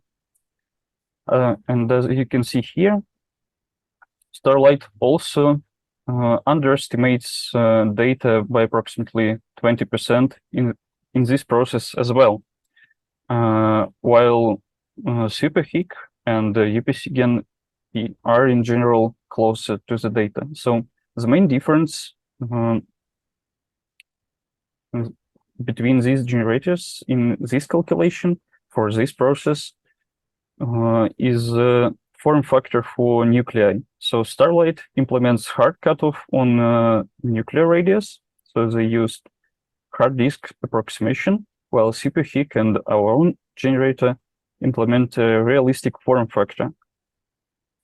So first conclusion that we would like, I would say, to draw from here is that effect of photons produced very close to nuclei is not negligible. But as we can see here, as I have already mentioned, Ypyshkin and superheat still they are closer than starlight, but still there is a place for improvements, and there is actually an ongoing discussion whether higher order corrections to the leading order QED calculation should improve the situation. So these corrections arise from multiple interaction due to high Z alpha, and actually, these effects can be studied separately from small b effects using proton-led collisions, and let's have a look. So again, we have performed simulations using these three generators for proton-led collisions for the case of energy 8.16 keV in this mass region for dimuons. For proton-led collisions, both starlight and Ypyshkin also use equivalent photon approximation, while superheat implements amplitude level calculations, and they rely on photon PDFs. And what we saw from these calculations is that all three generators become closer, their prediction become closer at negative rapidities, which are actually partly covered by Alice Muon spectrometer. They become closer as we interpret it, because in this region, effects of photons produced close to incoming nuclei or protons become, I would say, smaller. Since this region of rapidities correspond to small impact parameters for photons originating from protons. So actually, Alice has already performed analysis of the muon continuum in this region of rapidity.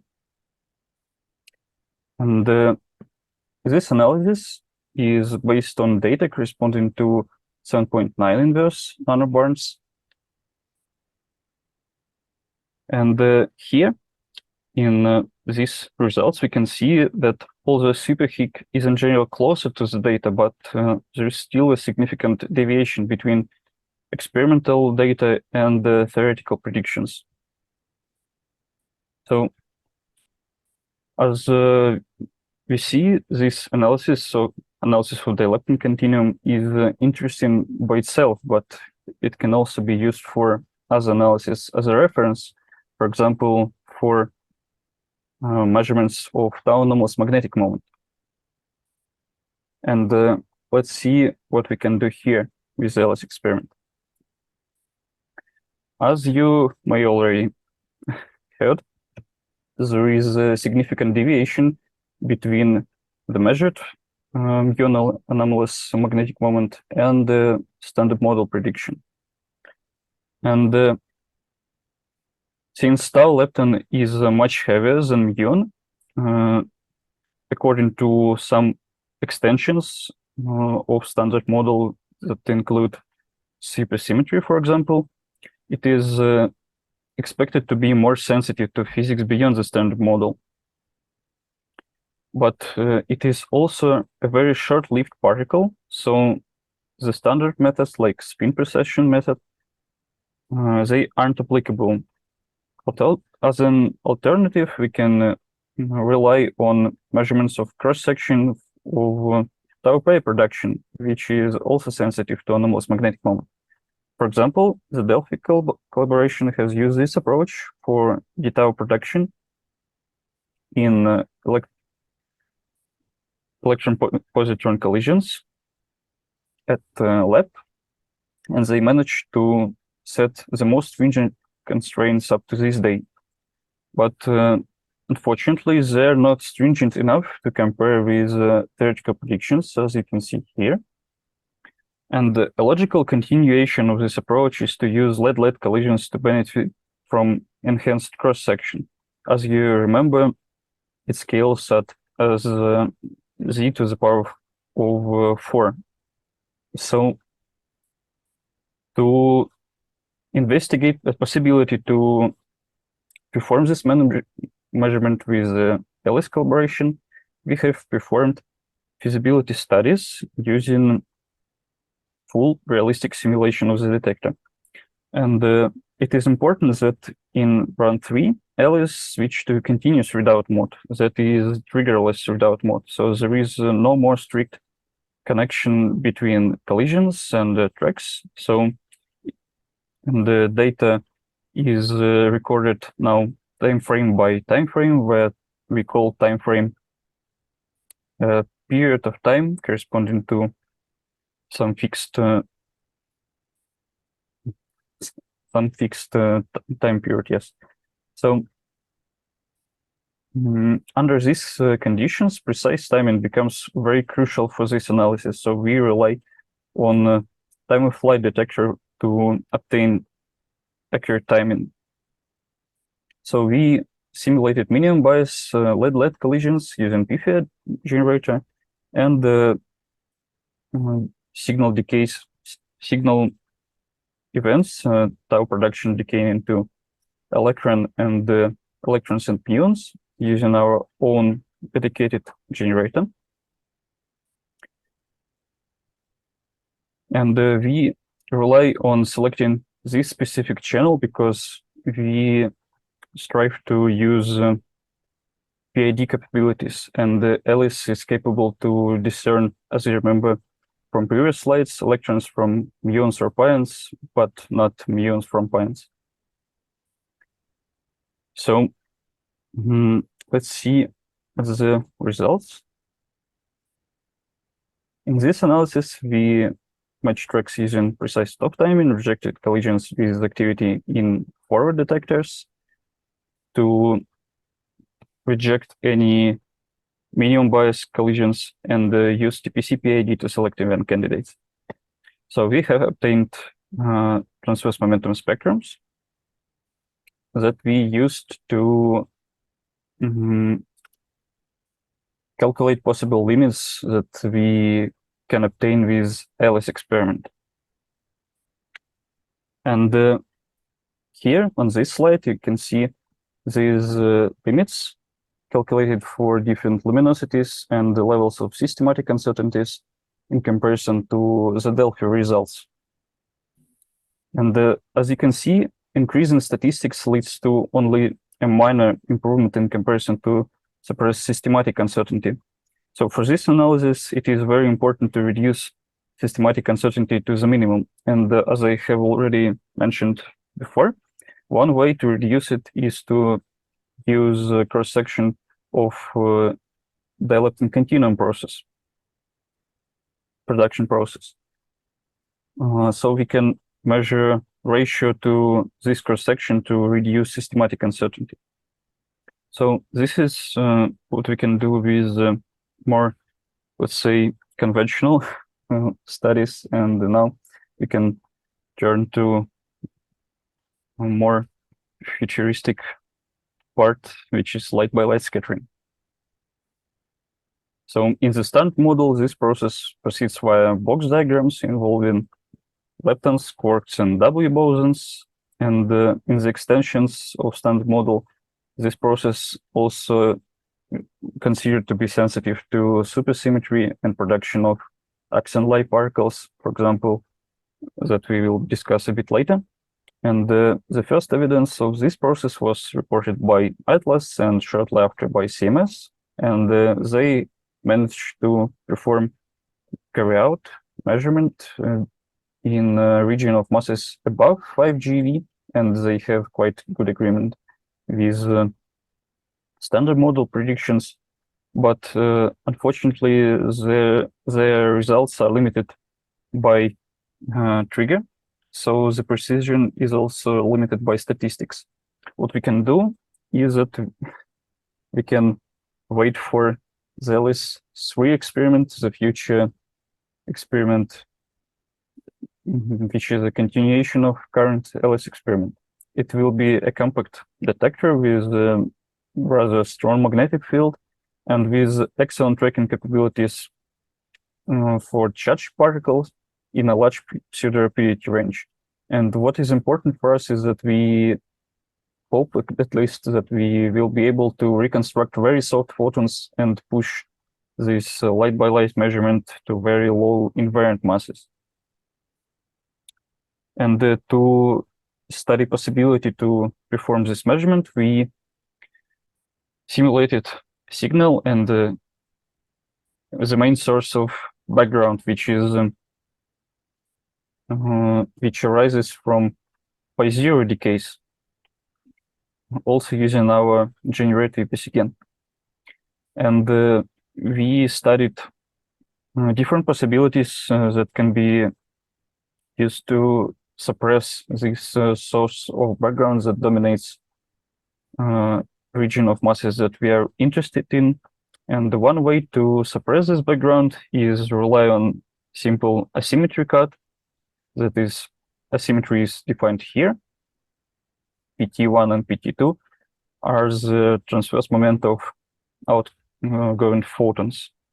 So this asymmetry cut slightly improves the situation at low masses, but still doesn't give any chance to reconstruct signal events.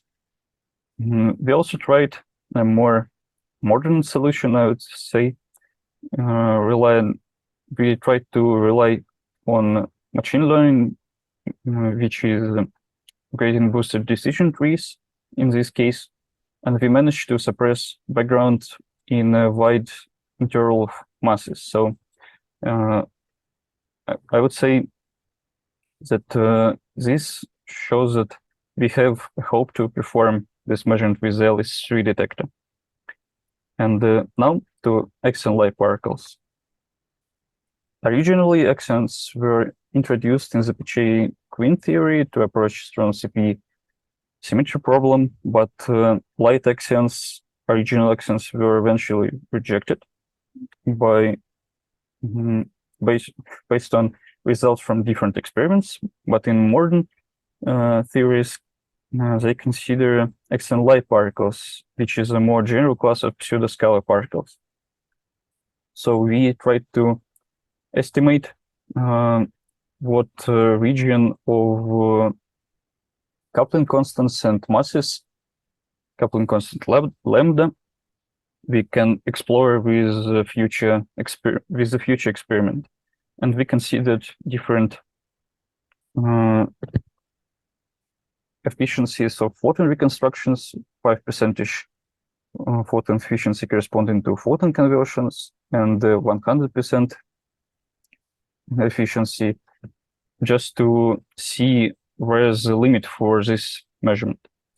So here, in the right side of this slide, are the results, and the red and blue are the results corresponding to the LS3 experiment, and the other colors signify possible limits for LHC experiments, current LHC experiments.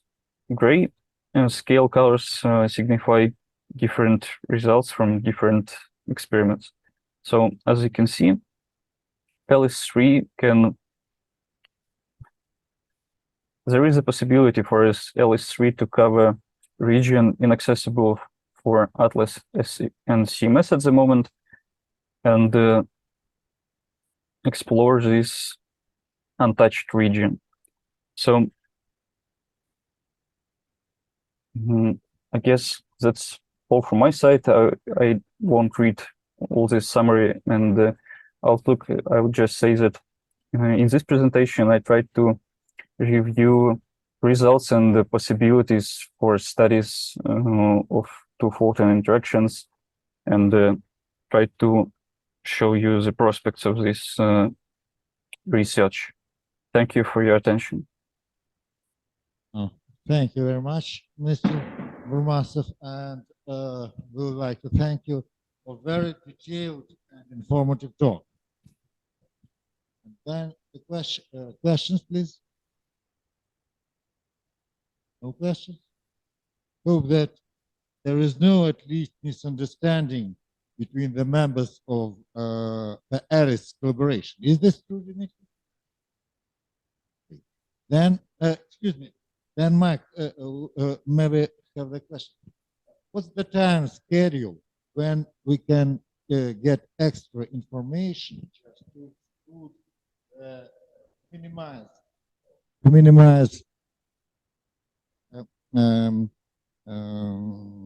region of negative values of the tau lepton anomalous magnetic moment?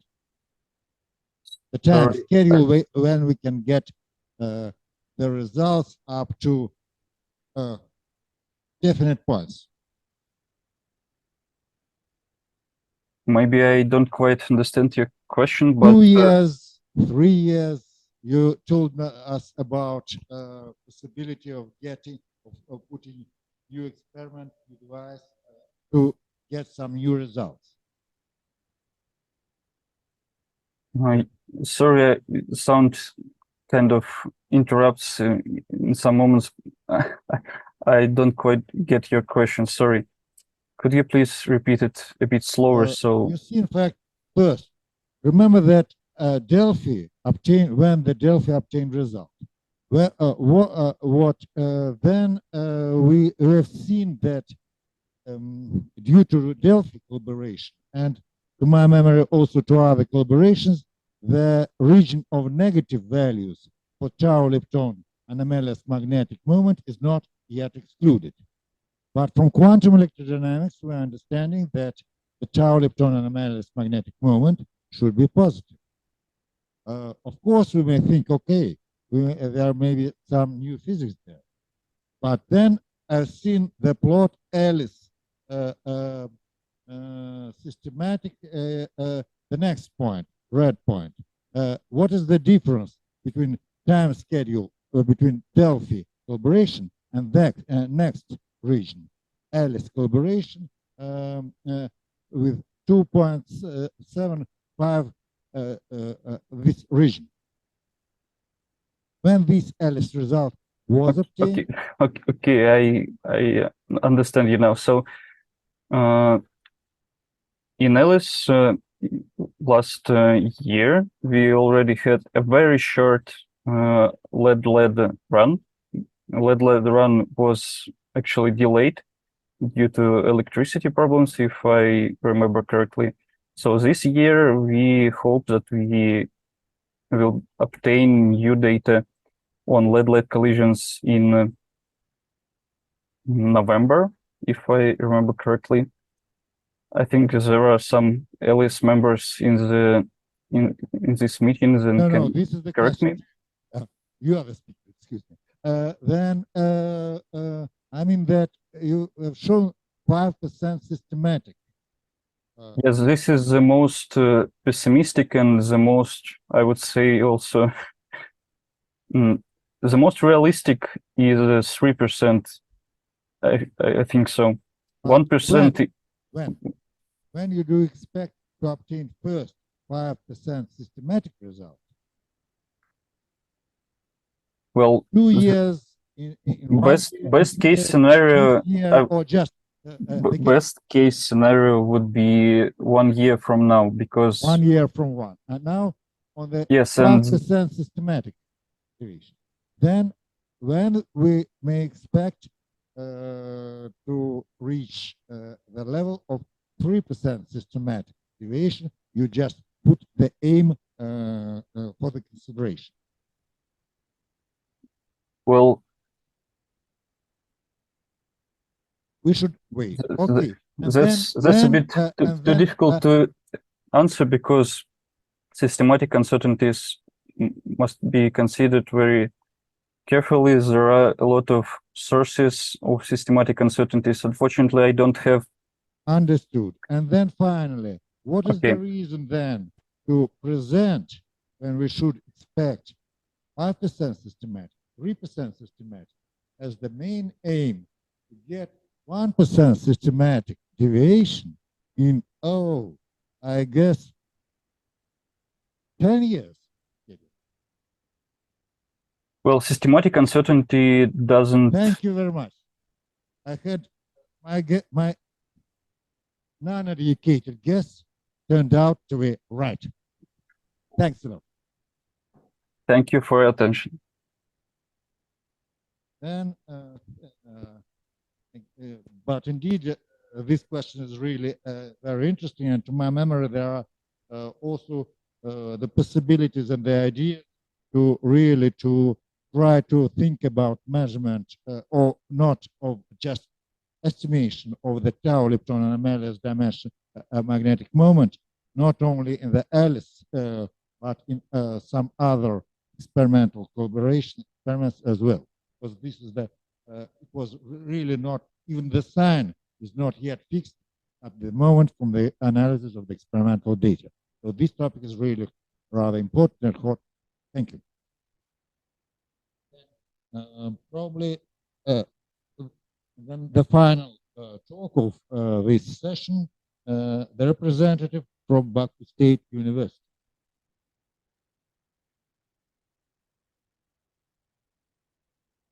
Welcome. Hello, everyone. First of all, I want to say thank you to the organization committee to opportunity to report here. My name is M.Alizada. I am from the Baku State University, Department of the Theoretical Physics, and my report name is Photon Production in bremsstrahlung, quark, gluon, plasma at 10 GeV energies. First of all, I want to say that with energy range from 1.5 GeV to several GeV from photons from the proton-proton collision provide data on the development of quark-gluon pairs, the distribution of parton functions in nucleus, and the testing or perturbative QCD. The partons are produced by hard scattering of quark partons in parton, as well Compton scattering, quark-gluon, annihilation quark antiquark pair, and bremsstrahlung process. Photons only interact electromagnetically, and their main free part typically expects the transverse dimension of the region of the hot matter produced by any nuclear collision at any time. As a result, high energy photons can be interact only electromagnetically and give information about this process.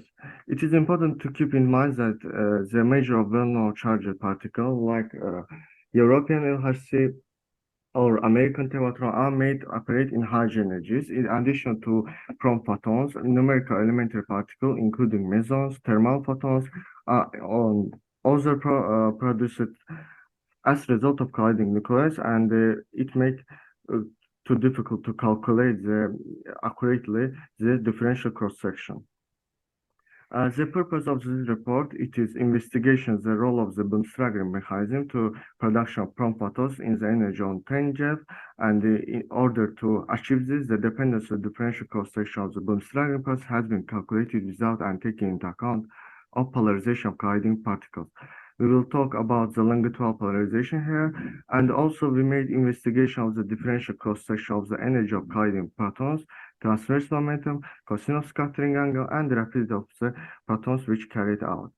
Also, we made comparing the differential cross-section from the Compton scattering of quark gluon, annihilation quark antiquark pair, and also polarization of the and also bremsstrahlung process, and take the effect of the polarization on this process. Here we show analytically how we calculate the differential cross-section. First of all, we generate the Feynman diagrams using Feynman, and then we write the Mandelstam invariance for this process, and after this we use Feynman calc to calculate the differential cross-section, which has this form. For taking into account the longitudinal polarization, we must take the production of the spinors like this, where the lambda 1 is the velocities of the initial particles, and also we must include the parton distribution function, which show here. It is the MSTY 2008 parton distribution functions, and also for investigation the double spin asymmetry, we use this formula. And let's go to the numerical calculation and discussion. The differential cross-section of the bremsstrahlung process increase with increasing the energy of colliding particles, and at high energy of colliding particles in proton have high speed consequently. A sharp decreasing in speed due to braking will be significant.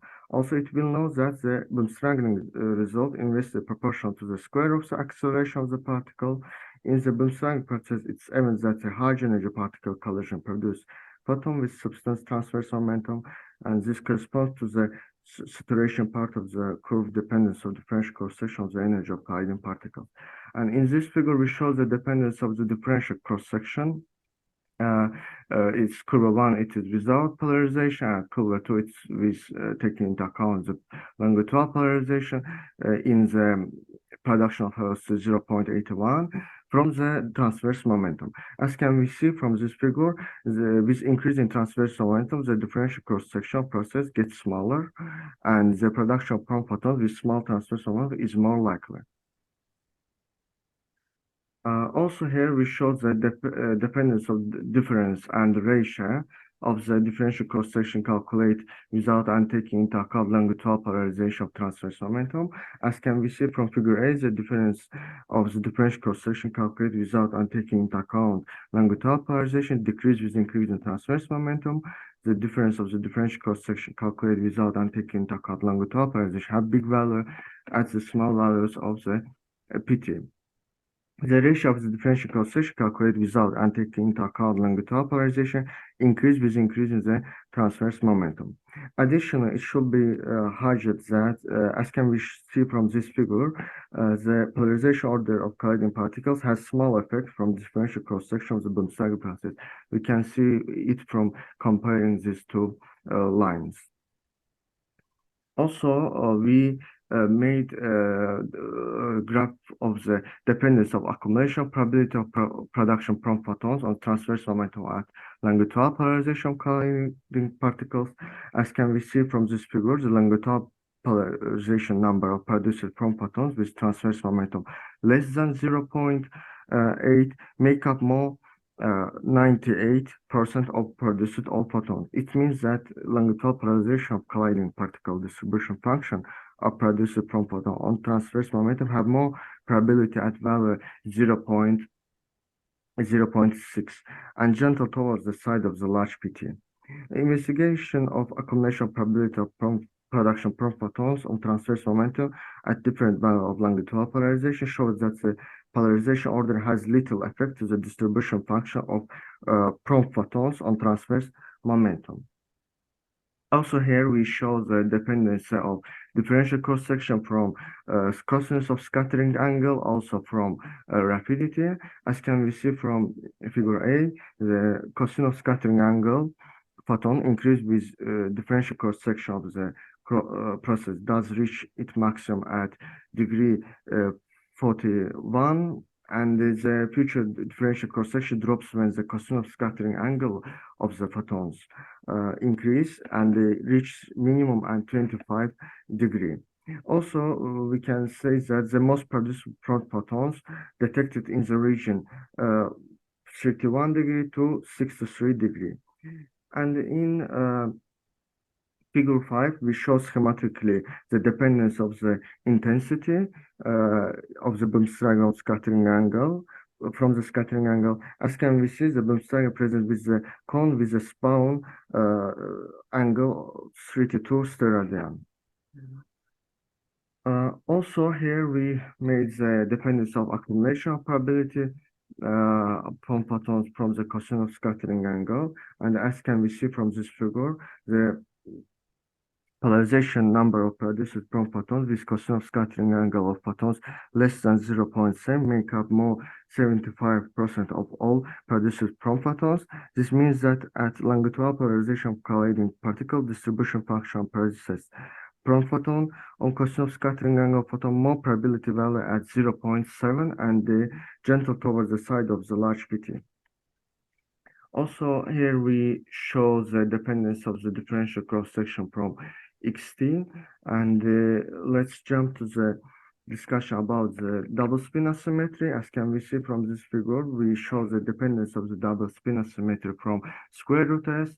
It's the sum of the energy of colliding particles and from PT of the prompt photons. As can be seen from figure A, the double spin asymmetry increase with particle energy reach minimum at production of velocity 0.81, and have maximum when it have minus 0.81 at the 2J. Also, the differential cross-section calculated with taking into account polarization is large at minus 0.81, production of lambda 1 to lambda 2, and small in production 0.81. Then the differential cross-section calculated without taking into account polarization colliding particles. Future increase the energy of colliding particles, the double spin asymmetry decrease, and eventually approach to 0. In figure B, we see that with increasing transverse momentum, the double spin asymmetry increase at production of velocity less than 0 and decrease when it's more than 0, and reach the plateau at certain values of production of lambda 1 to lambda 2. It is curves with different productions of the velocities. And also, I want to say that the double spin asymmetry does not depend from cosine theta. And in this figure, we show the dependence of the double spin asymmetry from production of the velocities in different PT values. Curve 1 is 1J, curve 3 is 3J. And as can we see, with increasing the production of velocities, the double spin asymmetry also increasing. And here I also show the dependence of the double spin asymmetry from the XT. And let's go to the comparing the Kapton scattering quark gluon and annihilation of quark anti-quark pair, and also bremsstrahlung process. As can we see from this figure, the curve 1 it's Kapton scattering, curve 2 it's annihilation quark anti-quark pair, and the curve 3 it's bremsstrahlung process. As can we see here, the Kapton scattering has more contribution to the total differential cross-section in this region. Is significant and has more than 50%, and the annihilation of quark anti-quark pair has contribution 47%, and the bremsstrahlung process has 0.03% to the total differential cross-section produced from photons in the 10 JeV energy of colliding proton-proton collision. Also, with investigations energetic spectre, we use four-dimensional equation for law of conservation energy, and from this we find that the temperature of quark gluon plays, and see that the from photons which produced in bremsstrahlung process occurs to the end of the quark gluon lifetime, and the wavelength of the prom photon in Kapton scattering quark gluon, annihilation of quark anti-quark pair, and bremsstrahlung process is different. Conclusion from this work: the differential cross-section of bremsstrahlung process increases the energy of colliding particle. This is because protons have high speed at high energy of colliding protons, and therefore a sharp decrease in speed due to the breaking will be significant. The differential cross-section process decreases with increasing the transverse momentum of photon. At longitudinal polarization of colliding particles, distribution function produced from photons on transverse momentum have more probability value at 0.6 and gentle towards the side of the large PT. Polarization order has little effect to the distribution function of photons on transverse momentum. And also at longitudinal polarization of collision particle, distribution function produced from photons of cosine scattering angle have more probability value at 0.7 and gentle towards the side of the large cosine theta. The bremsstrahlung process within the cosine cone with spawn angle 32 steradian. The contribution of the bremsstrahlung to the differential cross-section of the produced prom photons is 0.03% to the differential cross-section of produced prom of the collision proton. Polarization of the colliding particle little effect to the bremsstrahlung process, and the strongly effect in annihilation of quark anti-quark pair. Double spin asymmetry decrease in the region production of lambda 1 to lambda 2 less than 0 and increase when it's more than 0. And also the prom photons which produced in bremsstrahlung process occurs to the end of the quark gluon plasma lifetime. The literature which I use in this work. Thank you for your attention. Thank you.